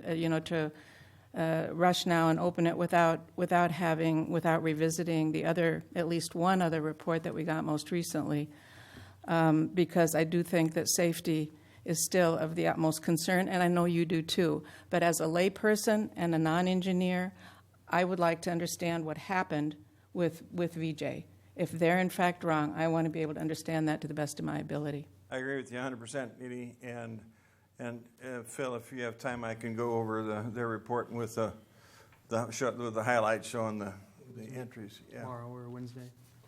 Okay, thank you. Mr. Neindorf? I guess I'll just repeat what I said, that, I would be comfortable opening it, I guess. I trust Butch's numbers. But I don't want us to forget the second part, of his opinion. And I don't want us to think that we can just throw some dollars in here, maintain this bridge forever. I think we should keep it forever, but I think it should eventually, I think we need to at least get some options, get some ideas of another crossing, and then that bridge can, without vehicles on that green bridge, it will last forever. But I think to just throw some dollars in there and think that it'll last us another 15, 20 years, I don't think we should be doing that anymore. Yep, that's my If thoughts. I may, I want to correct that, Chris. You're going to spend as much money maintaining that bridge, whether it's vehicular or foot traffic, because the Rust doesn't care what kind of load's on it. Okay. So, okay.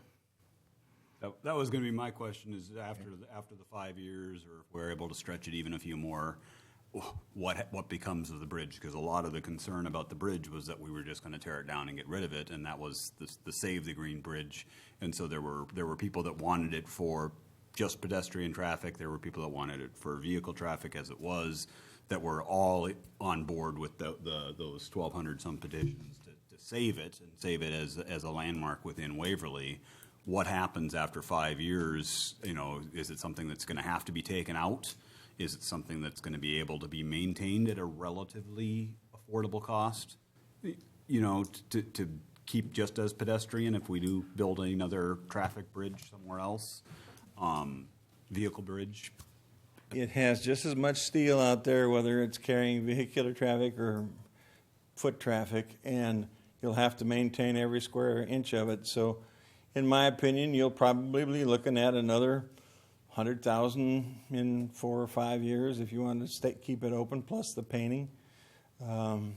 There is a pattern. In order to save the price of replacing all the stringers, we could redesign the deck of the bridge for a footbridge and only concentrate the foot traffic in the center 8 to 10 feet, and that way you'd only have to replace probably 4 stringers per span as opposed to 7. So there's some ways to save it. The only question I have then is that a redesignation of the function, and then are we going to be forced to raise it? And that is something no one wants to do. That's my concern, long range. I mean, looking at the $90,000 and trying to decide, in my mind, is it worth $90,000 for 5 years to buy us the time to build another bridge versus, $90,000 now, $100,000 in 5 years, another $100,000 5 years after that?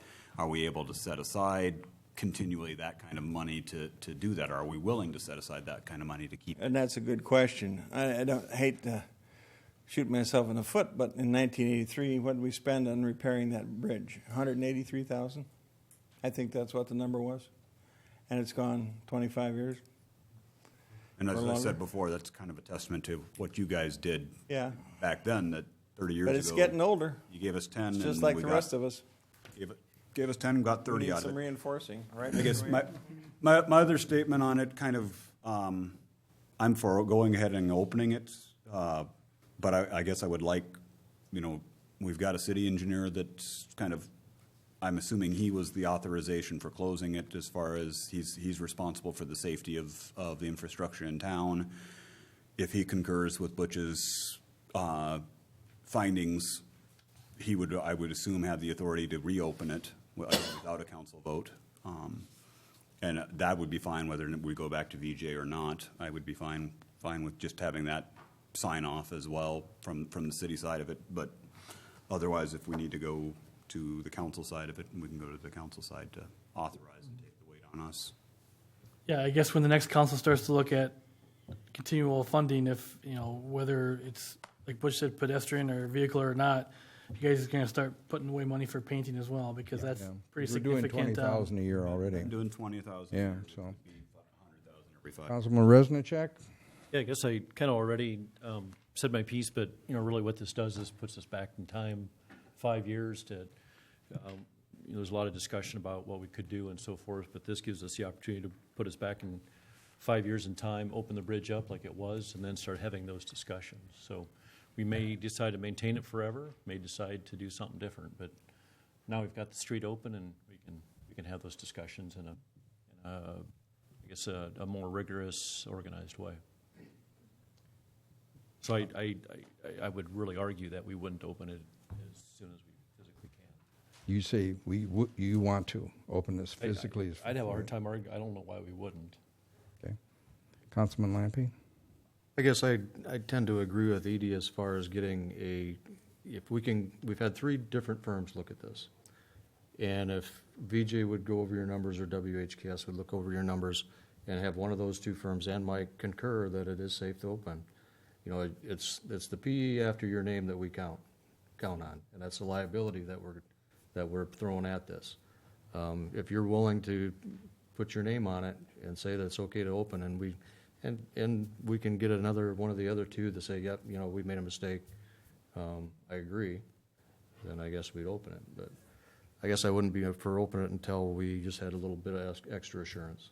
And nothing against your ability. I know you spent more time on the bridge than anybody else has, so. Yeah, it's your decision. I think that we have a meeting in 2 weeks. My thoughts are that it'd be nice to think through the speed, how we're going to handle speed, the speed bumps, if we can do cameras. I think we're very close, but I think we also might need another meeting to verify these numbers and just to do a thought-through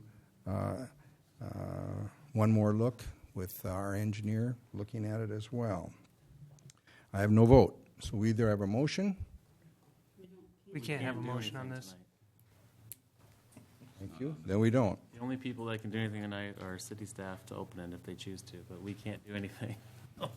I'm going to say that we are not going to open this bridge based on our decision. We made a decision, Mike and I made the decision to close it based on an engineering report from folks who have been reviewing that bridge every 2 years and then every year.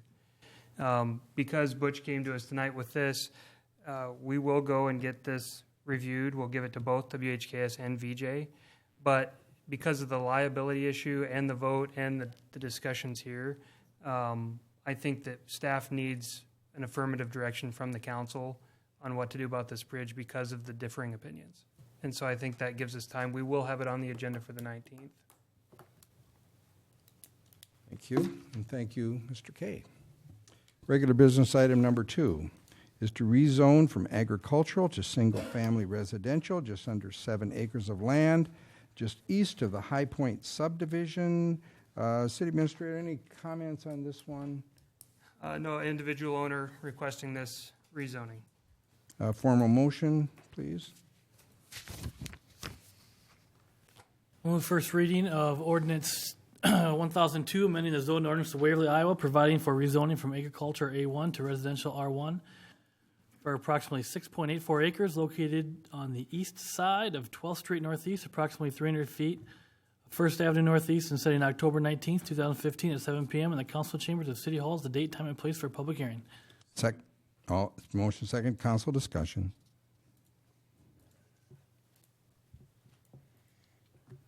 Public input before we vote. A roll call vote, please. Reznacek? Yes. Waldstein? Yes. Lampe? Yes. Cade? Yes. Niendorf? Yes. Kangas? Yes. Ordinance, first reading of ordinance 1002 is unanimously approved.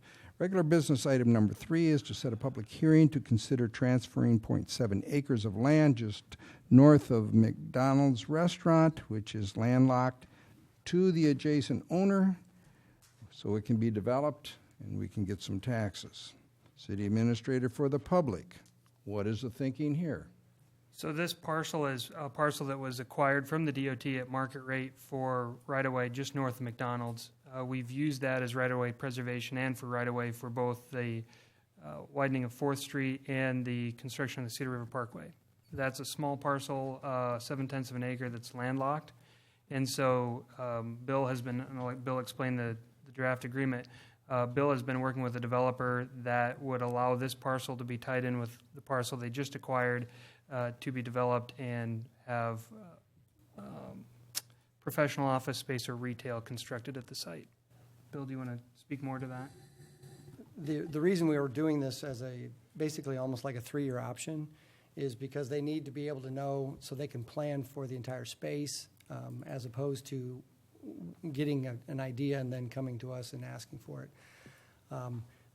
It's really difficult to put a value on something like this that doesn't have access, that it does enlarge their property. Our main concern is to have it developed and developed substantially so that we can add to the tax base, bring in more retail, more office space. Okay. Motion, please. I'll move Resolution 15125, setting October 19th, 2015 at 7 p.m. in the council chambers of City Hall as the date, time, and place for a public hearing for Twin B LLC's request for acquisition of an unused right-of-way parcel from the city without monetary consideration, but under a development agreement that would require a capital investment of $1 million on this and adjacent property. Second. Second. Motion second. Council discussion. I guess I'm having a hard time understanding why we as a city would just give land to somebody. It's a fairly common practice for cities that have unused parcels to help spur investment by allowing that land to be developed by developers who will put substantial investment into that property. By itself, it won't be developed. It'll just be green space. And the question is, do we need green space? And in this situation, we've kind of evaluated that, and this isn't a good place for green space, and it's just a maintenance issue. The value of that property was because we had to avoid that being developed I think at the time it may have been Burger King that was trying to buy that to be across from 10th. They didn't think the street was ever going to go through, so they wanted to buy and be in that location. So rather than have to buy them out later when the parkway was in fact constructed, they had to pay a fair market value given they had access to 4th Street. Without access to 4th Street, the value is nominal at best. It's 0.7 acres that we're talking about that's left after carving out the right-of-ways. So my question is, when Dahlstrom bought this land from the beginning and worked with the city staff to do that, why didn't he buy this at the same time? Why are we then giving him land so that he can build a bigger, better place to sell in the future? Why would we give someone land that's value? That's the issue that we could Why wouldn't he have debate just at the bought public that hearing. at the very beginning when we knew all this? Well, he could have come in, and he could still come in and offer us money. If we say we want money, then it's up to us to set a price and to ask him for money. If that's what we want to do, that's fine. I think that's the only right thing to do. That property is zoned commercial. It's at a prime location, intersection of 2 main thoroughfares in town. I think we'd be foolish to give away something that the taxpayers of the city of Waverly paid for, $140,000, and just give it away. It's got intrinsic value for Brent. And it, maybe not to anybody else, but to him it does. And to just give it to him without any monetary, consideration, I think is foolish.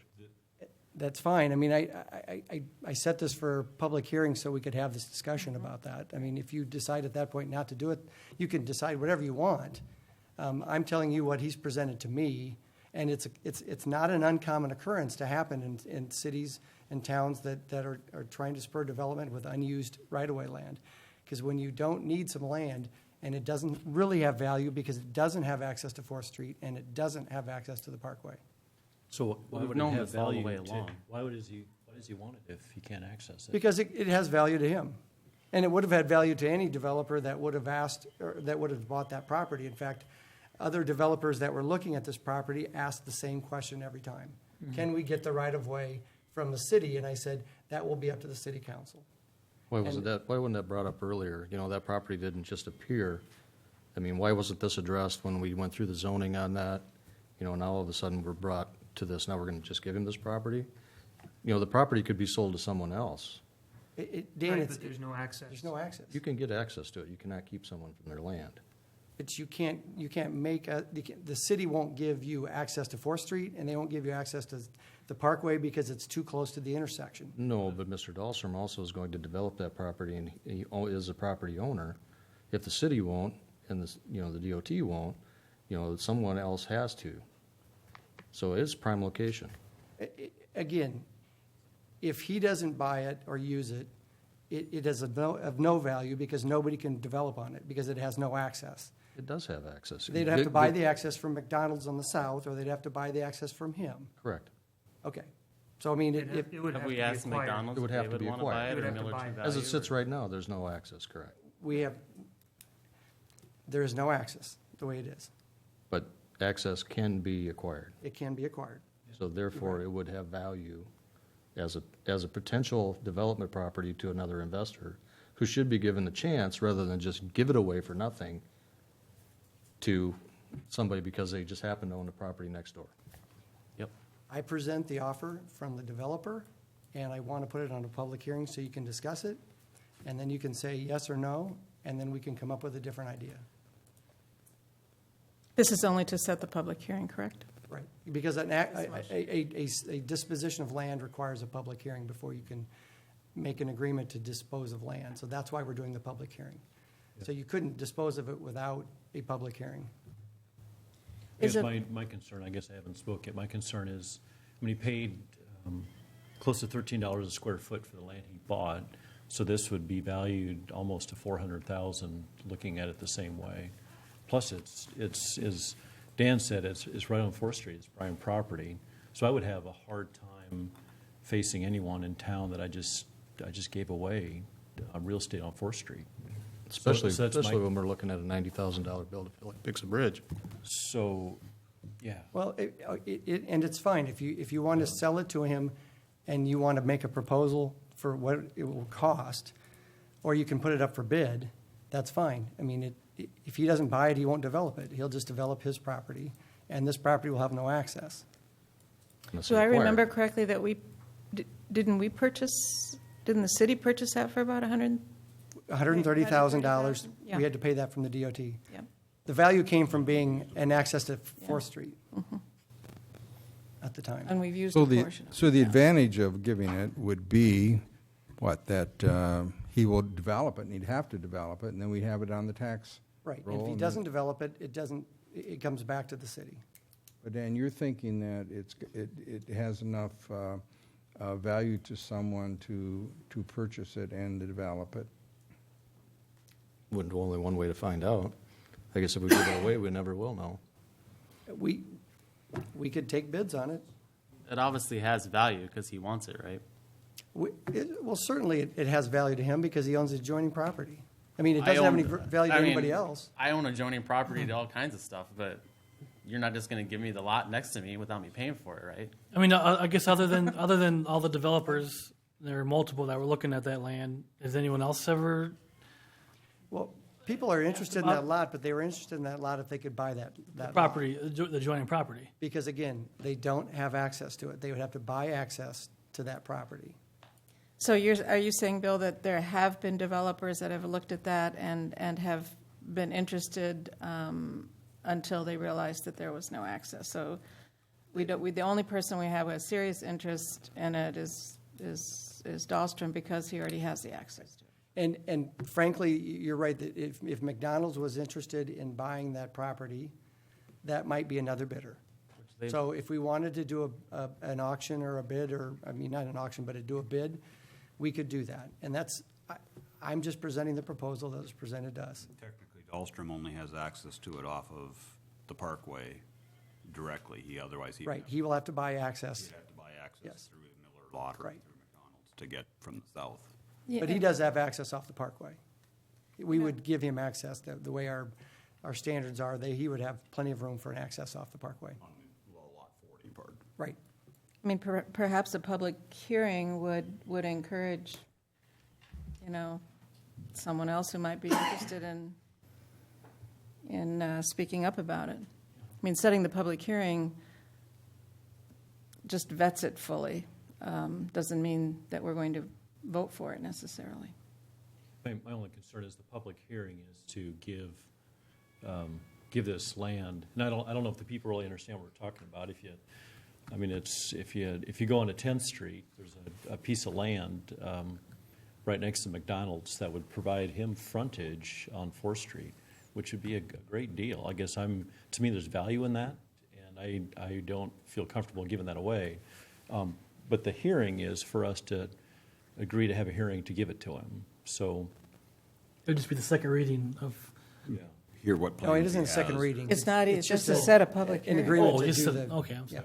Yeah, but the public obviously is now well aware because we had this meeting and this discussion. So people are well aware. McDonald's, if they knew the land was for sale, they might bid on it because they could resell it and make money. Anyone could buy it and resell it and work a deal with McDonald's to have a drive-through through there and put any kind of store you wanted there. So I just don't. So maybe. I mean, if I wanted the lot behind me that is now going to be the dry run, and I would have came to you 2 years ago and wanted it for free, the city's not going to give me land for free. Depends whether it has any value and whether it's a maintenance Every land cost has for us. every land has some value. Well, I mean, we have to mow it. And this and we land have to has a maintain it. lot of value because it's going to be commercial frontage on a very busy intersection, and we can't just give it away to somebody. So. Well, I think the condition is, though, that they develop it. And he's going to make money off of us And giving then- him and then free and then we get the prime land. taxes, correct? We'll let him pay for it then, if that's what he Well, wants. this is what we're voting on, so this is a good discussion. Well, we're voting on whether or not to have We the can public give hearing. a lot of people land and let them build stuff and make taxes off it, but the city isn't in the business of giving away giving away free taxpayer money land to people to build. The value of that property far exceeds what the taxes are going to be in the next 5 years. That is also true, yes. So if you're looking for revenue, the fastest way to get revenue would be to just sell it. Yep. And then you can get somebody's going to develop it, then you're going to get the tax revenue off of whatever's built there. So you win both times. We are soon going to vote, but we're going to ask public input, and Mr. Little. Why doesn't the city just stick a couple poles in the ground, put a 4x8 sheet of plywood up there and says for sale? Dimension, size, like a normal realtor would put up a sign advertising commercial property. And contact the city and set up a bidding process and see if somebody's interested. I'm not sure that people even are aware that the city's going to be giving that piece of ground away. Standard practice for the DOT is do sealed bids, I believe. Oh, yeah, because I bid on some of the excess land from the DOT. That's how they do that. I can see some of the local realtors claiming that the city isn't going into competition against them. But I would concur, though. I think we got to go through. We're selling city land, though. Yeah. But again, if we're selling real estate, I would agree with you guys. I think we should be getting something for this. I also think, though, that I would like to get the public hearing to hear what plans might be there for that. We're not going to get plans at the public hearing because You're going to get plans because he's going to have a potential site plan, but it isn't. It's when he's trying to sell. I'd like to hear his ideas, Right. plans, however you want to say it. I want to hear what he's got in mind for it. I'm not committing to giving it away. Right. I'm not sure I like the idea of giving it away. And frankly, what I told him today is that don't come now because I thought you would want to do it at the public hearing, but you could actually see his potential site plans, the ideas he has. But he's actually marketing this. He doesn't have somebody he's building something for. He wants to know that if he has this land or has the ability to get this land, and frankly, if you tell us a mechanism, we'll use it. We'll just offer it for sale or we'll do a bid. So what he's going to do is we're going to give him the land for free. He's going to market it and then sell it to another person to make profit off. No, he's not the going land to that sell we it. gave. He can't sell it. He has to develop it. But then after what it's he's developed, marketing he can is sell it. space. So like space in a storefront or putting a professional business here instead of a retail center. But once he builds a retail building and it's there, then he can sell it. Right. We gave him the land for created free. value. We gave him $400,000 of value of land for free. And he's put up $1 million. Yeah, I doubt it's going to sell for. Well, like Dave said, no if way you it's go- going to sell for that much. If you don't know how the Okay. average per. Yeah, I have another currently has part it to the valued at question. 14. Yeah, I think That's what we bought it for, yeah. But We bought it for 130. Your Honor, I'd Is still like this to the ask kind one of, question. Is this the kind of, does this require any notification of surrounding property owners? No. Okay. It was acquired from the DOT at fair market value, so they don't care what we do with it. And we can resell it. In fact, that's what often happens with this type of property. If you don't need it for the highway project and a lot of times it is offered to the adjoining owner. That isn't really relevant here. I mean, if this was a house and there was a 12-foot strip, they'd offer it to the adjoining owner because they would just add it to that lot. This is a lot bigger situation, obviously. We did that with the alley, in the alley, whatever street. Or the alley, all the houses we had an abandoned alley. Yeah, we had an alley that we offered did to all that. the adjacent property Went back to owners adjacent. for a couple bucks. I'm inclined to ask something for it too, or, unless somebody can persuade me otherwise, but I also would rather vet it fully. I don't see any harm in that. It's just more information. Okay. I think we've defined the issue. I'm going to ask a roll call vote. Still have a question, Your Honor. Well, we've already had public input. I've got a question, too. Second public input, we're welcome. We'll welcome that. I've kind of decided that I graduated from high school here. I've had my businesses here my whole life, and I think I should move out of town because it's always outsiders that get everything free. You did it up on the north end. You give money away. Now you want to do it again. I do not understand this. So if I move to Cedar Falls, I spent millions of dollars on duplexes, and the only thing I ever got from the city is over-regulation and over-taxing. That's all I ever got. It was a pain in the butt. Would you mind identifying yourself just so Bar the people Steer at home from can know? Waverly. Yeah. But if you're going to give money away, I'm going to move out of town and I'm going to come back and get some. Okay, thank you, Barth. Okay, now, second thoughts. I'm Go curious ahead. why the development agreement between the city and the developer is being authored by an out-of-town Waterloo lawyer. Because it's the developer's idea, and I'm presenting it, and he's the one who prepared the development agreement. Typically how it can work. I think we're ready for a Just vote. to go off of what Bart said, I've heard that from many people in town, actually. So it's not just Bart's opinion. I mean, there are a lot of Waverly people who've put a lot of money in Waverly who are not really pleased with the way that they are treated, and yet we do bend over backwards for out-of-town people. So, And since that's a direct statement to me, I would like to It's not tell a you. direct statement No, to it is, you. though, It's just in because general. I will tell you that there was a developer from this community that asked for the same thing. So it isn't just somebody from Cedar Falls. It's to get this piece developed with the rest of it. And it's just an offer. If you want to turn it down, that's fine. That's what this body That's should what we do. may do. I'm just telling you that's what I've heard. So, Yeah, just how we say things so that we can protect the integrity of the whole thing. And I think it's time for a roll call vote. Waldstein. Yes. Lampy. No. Gade. no. Resnicek. No. Nyendorf. No. Kingus. I would have liked to have had a public hearing, so yes. It's defeated 6-2, or 4. 4-2. Sorry. Thank you. Yes. Yeah, Waldstein and Nyendorf.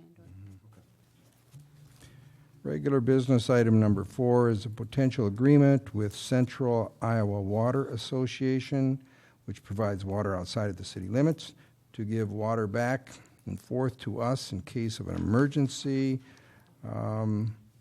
City Administrator, your thoughts, please. We've done this conversation a few times. Is there anything new that we would need to consider? Two things. One, we finalized pricing. So pricing would be billed at 60% of our current Tier 1 rate, which is $3.98 per 1,000 cubic feet. So that's how the pricing would be determined. There is an attachment. There is a request for updated pricing to understand the value of this, and that's towards the end of your packet. These are from the end of September.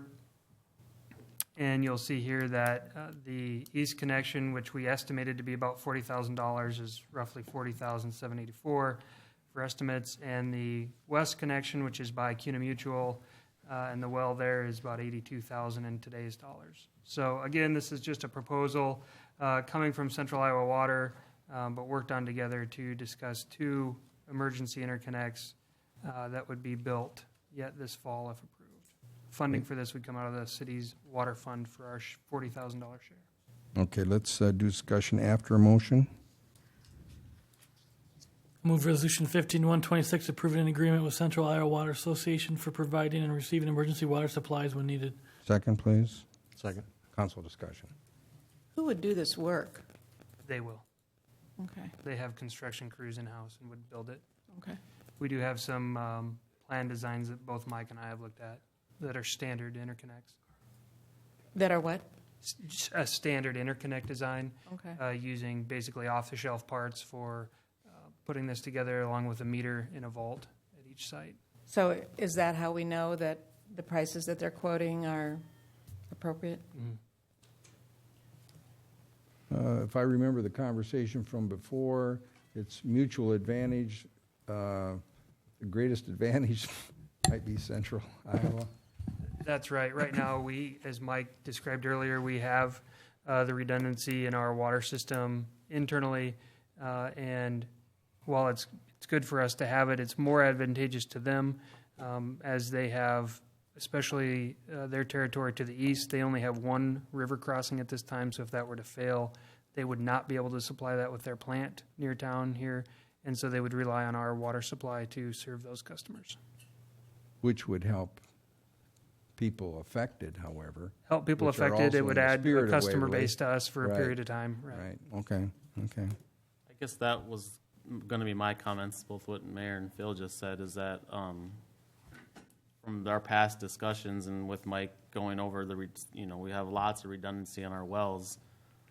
This is really helping them out and not really doing much for us at all. So I guess I'm not really sure why we would spend money or connect with them when we're not really going to benefit from this. Well, that's why it's an emergency interconnect. It's kind of like buying a fire truck. It's emergency both ways, right? What? So So what if something happens happened if? to our water? But Yeah. if they happen, it's more likely that they're going to need it instead of us. Well, I mean, it's hard to say. That's why you go into partnerships Well, you like guys this, both which just is said that. well, that's why we're doing $40,000 and they're doing $80,000. May I make a suggestion? I think doing the east interconnect, there's no cost to the city, and if they lose the water crossing, they're in a world of hurt, being able to serve many communities east of Waverly. This did come up mid-year, unbudgeted, and we do have a lot of redundancy. There is no service territory agreement with this, and that's something that I think is long overdue, because Waverly continues to grow. We're going to see the surrounding area also grow, and so I think that it's certainly a value that we identify some common goals and objectives for servicing, the growth in and around Waverly with water supply. So I think maybe to look at is approving the interconnect on the east side, but I think we need to very carefully weigh in what it means on the west side. And it's not just the connection, it's the $40,000 expenditure. Right. And it's the lack of a service territory agreement. Well, and I know this is, I think, the 3rd time they've come to us. So, I mean, they kind of seem to come every couple years and try to get this connection because it's obviously in their favor and they need it. And I think this is something that needs to be considered, over a 12-month period where we can address some of these questions, incorporate it into a budget, not mid-season, and have a good conversation with them going forward. I support it. I was advocating for it a decade ago. So it is of value. It's just one added insurance policy for us. It's definitely beneficial, much higher benefit to them long term. But in order to kind of keep things moving in the right direction, if there is some concern here, can we split it and talk about the east interconnect separately from the west interconnect? We Would can that be a certainly value? do that. I've tried to split resolutions in the past and been voted down, but I would more than happy be willing to do that here. My other concern would be what if they lost and needed all of our water and needed it for like a month? Could we really supply Yes. water forever to them what if it was a year? What if their whole water tower fell down?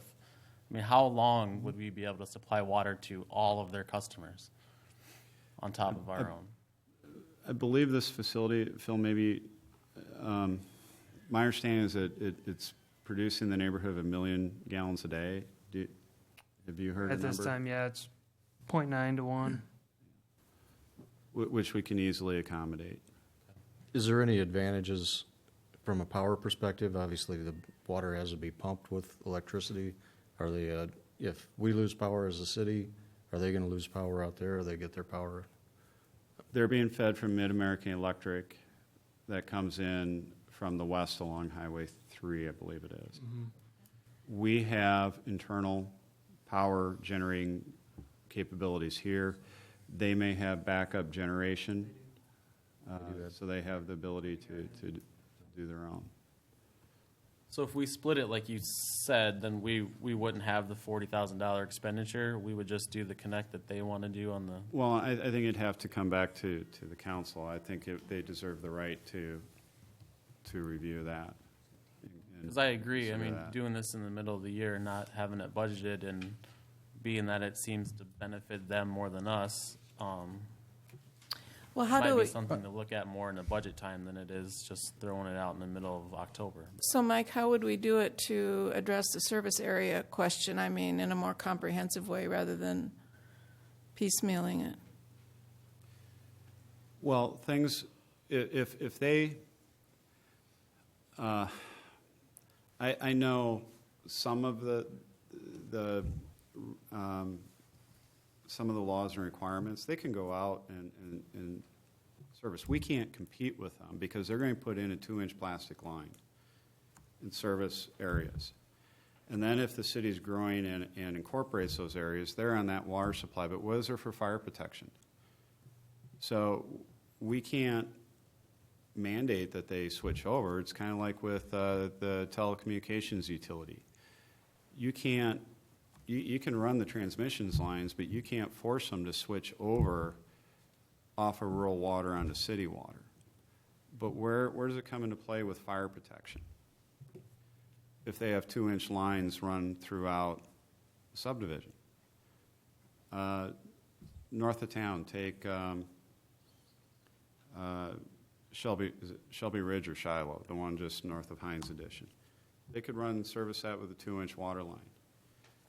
10 years from now, it could be annexed into the city due to future growth and development. How do we now provide, there's the expectation that if it's annexed into the city that we're going to be providing fire protection. So are we going to be running 8-inch water main lines that have no customers but are there strictly for the sole purpose of fire protection? I guess I don't understand that.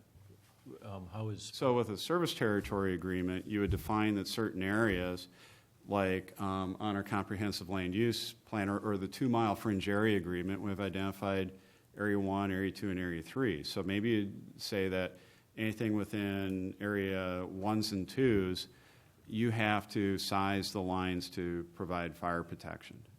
And that if those areas are annexed into the city, you will supply them with water and you will provide mains that are large enough to support fire hydrants and fire protection. So is it possible to include, I know it's not in this, but is it possible to include something more in that direction as part of an agreement? I think so, because I think we'd model it using the 2-mile fringe area agreement that we have that looks at areas that are more desirable for development and more likely to be annexed into the city at some point in the future. Yeah, so with an agreement like that, that $40,000 looks like a much better investment than it does now without it. I guess is kind of how I see it.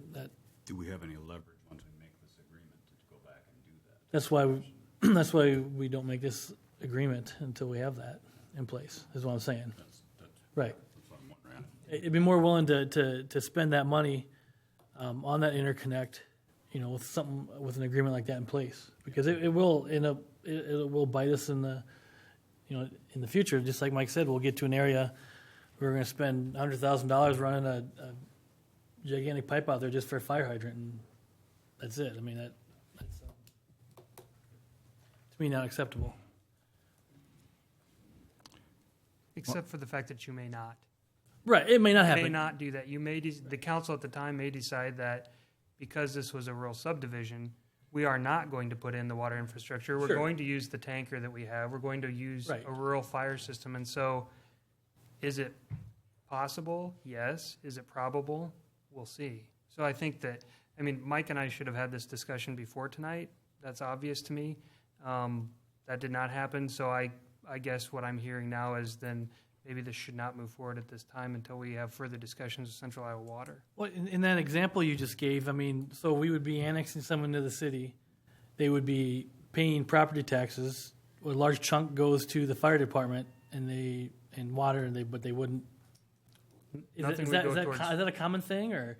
But it all depends on how cities grow. But you have cities that have annexed into old subdivisions that it is not feasible to run municipal water to them. They still have fire protection. Sure.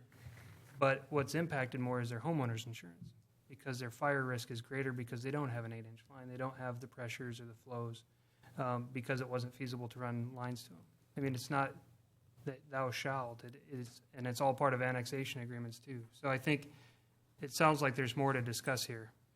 I'll move to postpone acting on this motion.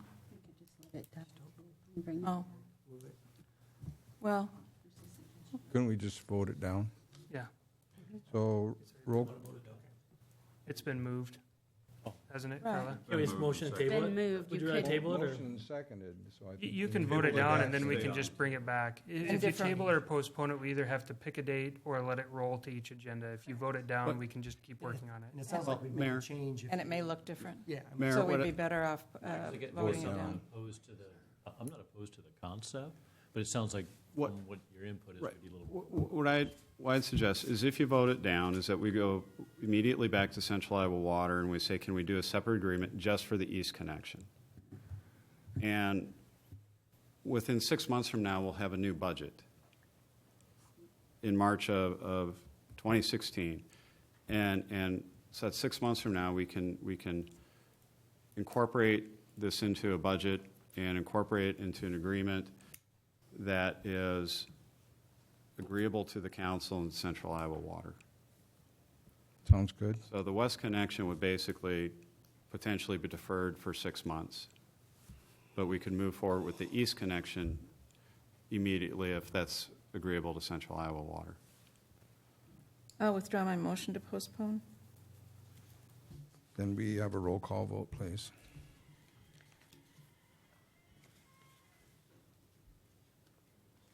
Okay, Nyendorf, No. Risencheck, No. Lampy, No. Kangas, No. Waldstein, No. Gade. Resolution 15-126 is unanimously defeated. Regular business item number 5 is a change order on the sidewalk work near Bremwood to increase the approved cost. Let's go directly to a motion. I'll move approval of change order number 1 for the West Bramer Avenue Sidewalk Extension Project for the final adjustive quantities in the amount of a $1,704.38 increase. Second, please. Second. Motion second. Council discussion. Is there any update on the CenturyLink pole that's right in the middle?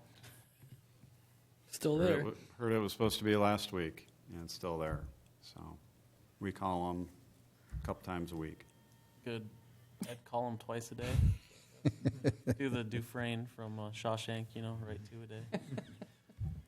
You did say earlier, though, or in an earlier meeting, that going forward, when we have utility things like this, that we should build it into the project and kind of put them on notice that they have to move these things so that we don't have projects held up by utility companies. Considering what's happened this year, I think going forward that we need to address right up front what our legal actions and recourses are, and make sure that we're on solid legal ground doing that, and make them aware of that if we're looking at assigning liquidated damages to the utility companies if they're not getting their infrastructure moved in a timely manner. Honestly, in this case, it's a safety hazard. There's a big wood pole right in the middle of the sidewalk that kids and people are going to be riding their bikes and walking and running down, and they won't move their pole. I mean, that's. But also the gravel, because you're going from sidewalk to gravel, which So is we a little should. shaky. I mean, we should be pushing on them pretty hard, I would think, to move it. So, I just wanted to get that out. But. Just move it. They Well- won't well know it. They said, won't Paul. know it. We've moved it to about a year from now if we just move it. Should there be some signage on the sidewalk? Because it's kind of a gaping, if Wes is out there on his bike. I'll see if we have any appropriate signage that we can put up. What's that? I'll see if we have any appropriate signage in stock. Clean. Or, There are, I mean- or a cone, maybe just a cone. There's a lot of kids, and skateboard at night, which Yeah. I don't. Yeah. I don't understand why you would skateboard in the middle of the night and you can't see stuff, but kids do, and someone's not going to see that pole. So I'm just saying. You sound really old right now. I know. But Skateboarding. I don't know what's going on.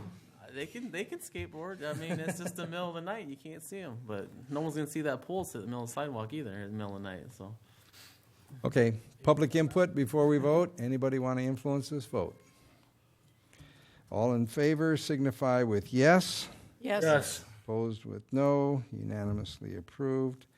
Regular business item number 6 needs a motion. Move resolution 15-127, accepting the West Bremer Avenue Sidewalk Extension Project is complete, and approving final pay estimate of $4,662.82 to Boulder Contracting of Grundy Center, Iowa. Second, please. Second. Council discussion. I'm assuming here we're just going to mark it complete so we can pay them, and then we'll come back and patch one square of concrete in when its pole's gone. Right. On the statement of substantial completion, I noted that it's not fair to Boulder Contracting to keep Sure. the project open. We have another contractor in town doing sidewalk repairs, so the hope is the utility pole will be moved very soon, and we'll have our other contractor complete the work. Okay, sounds good. Thank you. Public input before we vote. Roll call vote, please. Kangas. Yes. Waldstein. Yes. Gade. Yes. Rezencheck. Yes. Lampy. Yes. Nyendorf. Yes. Resolution 15-127 is unanimously approved. Regular business item number 7 is a change order on the Parkway, this time a decrease. A motion, please. Move approval of change order number 1 for the Cedar River Parkway West Improvements Project for the amount of a $74,612.82 decrease, and approve pay estimate number 19 in the amount of $3,816.71 as the subfinal payment to Peterson Contractors Incorporated of Rhinebeck, Iowa. Second, please. Second. Council discussion. We're amazingly quiet. Public input. All in favor signify with yes. Yes. Yes. Opposed with no. Unanimously approved. Regular business item number 8 needs a motion. Approve change order number 2 for Cedar River Parkway West Improvement Project for the final adjust quantities in the amount of $59,637.20 decrease. Second, please. Second. Council discussion. Public input. All in favor signify with yes. Yes. Yes. Opposed with no. Unanimously approved. Regular business item number 9 is the Parkway's final pay estimate. Motion, please. Move approval. Go ahead. Move approval resolution 15-128, accepting the Cedar River Parkway West Improvements Project is complete and improving final pay estimate of $174,603.76 to Peterson Contractors Incorporated of Rhinebeck, Iowa. Second. Second. Council discussion. Public input. Roll call vote, please. Gade. Yes. Niendorf. Yes. Lampe. Yes. Kangas. Yes. Waldstein. Yes. Rizincheck. Resolution 15-128, unanimously approved. Regular business item number 10 is resolved to enter into contract with Intercog to do our state-required solid waste management plan. Let's go directly to a motion. Move resolution 15129, approving contract for services with Iowa Northland Regional Council of Governments for the Comprehensive Solid Waste Management Plan 7th Revision in the amount of $1,700. Second. Council discussion. Public input. Roll call vote, please. Lampe. Yes. Rizincheck. Kane. Yes. Waldstein. Yes. Kangas. Yes. Niendorf. Yes. Resolution 15-129, unanimously approved. Regular business item number 11 is to reconstruct 16th Avenue Southwest, that's behind the high school. This is to happen next year with federal participation. City Administrator, comments for the public. This is an agreement up to $200,000 maximum, and the estimated cost is roughly $440,000, so this will fund almost half of the project. Sounds good. Motion, please. Move resolution 15130, approving the Iowa DOT federal aid agreement for the reconstruction of 16th Street Southwest reconstruction 2016, providing for 80% federal participation and eligible expenses up to $200,000 maximum. Second, please. Second. Council discussion. Public input. Roll call vote, please. Rizincheck. Yes. Kangas. Yes. Waldstein. Yes. Niendorf. Yes. Lampe. Yes. Kane. Yes. Resolution 15-130, unanimously approved. Regular business item number 12 is to approve contract for the recruitment search for a new city manager or new city administrator. Let's go directly to a motion. Move approval of resolution 15-131, approving a contract between Bremeyer Fersman LLC and the city of Waverly for the recruitment search for a new city administrator. Second. For the amount, you want to take the larger? Amount is amount of $14,200 plus not to exceed expenses in the amount of $4,745. Thank you. Second, Second. council discussion. Public input. Roll call vote, please. Kangas. Yes. Rizincheck. Yes. Niendorf. Yes. Kane. Yes. Waldstein. Yes. Lampe. Yes. Resolution 15-131, unanimously approved. Regular business item number 13 is to approve a candidate profile for the new city administrator. Motion, please. I'll move resolution 15132, approving the candidate profile provided by Primary Fersman LLC for new city administrator. Second. Second. Motion seconded. Council discussion. I noticed the number of P&Z commissioners was wrong in the description. I think it still had the old number 7. And then I also had a question about the timeline.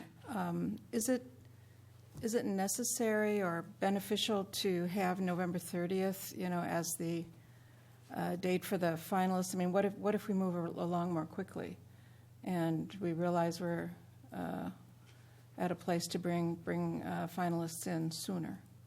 Are we bound to that November 30th date? That's as much along the lines of what Bremeyer Fersman sees as more feasible, I think.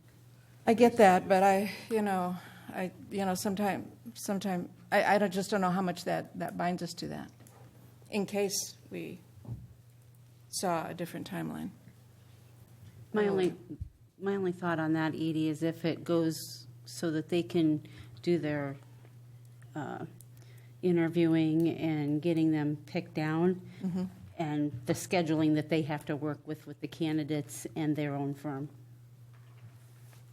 I think we should give them the time that they're the experts at getting candidates and finding them and interviewing them and weeding them down. So if that's the amount of time they think we need to find the best candidate.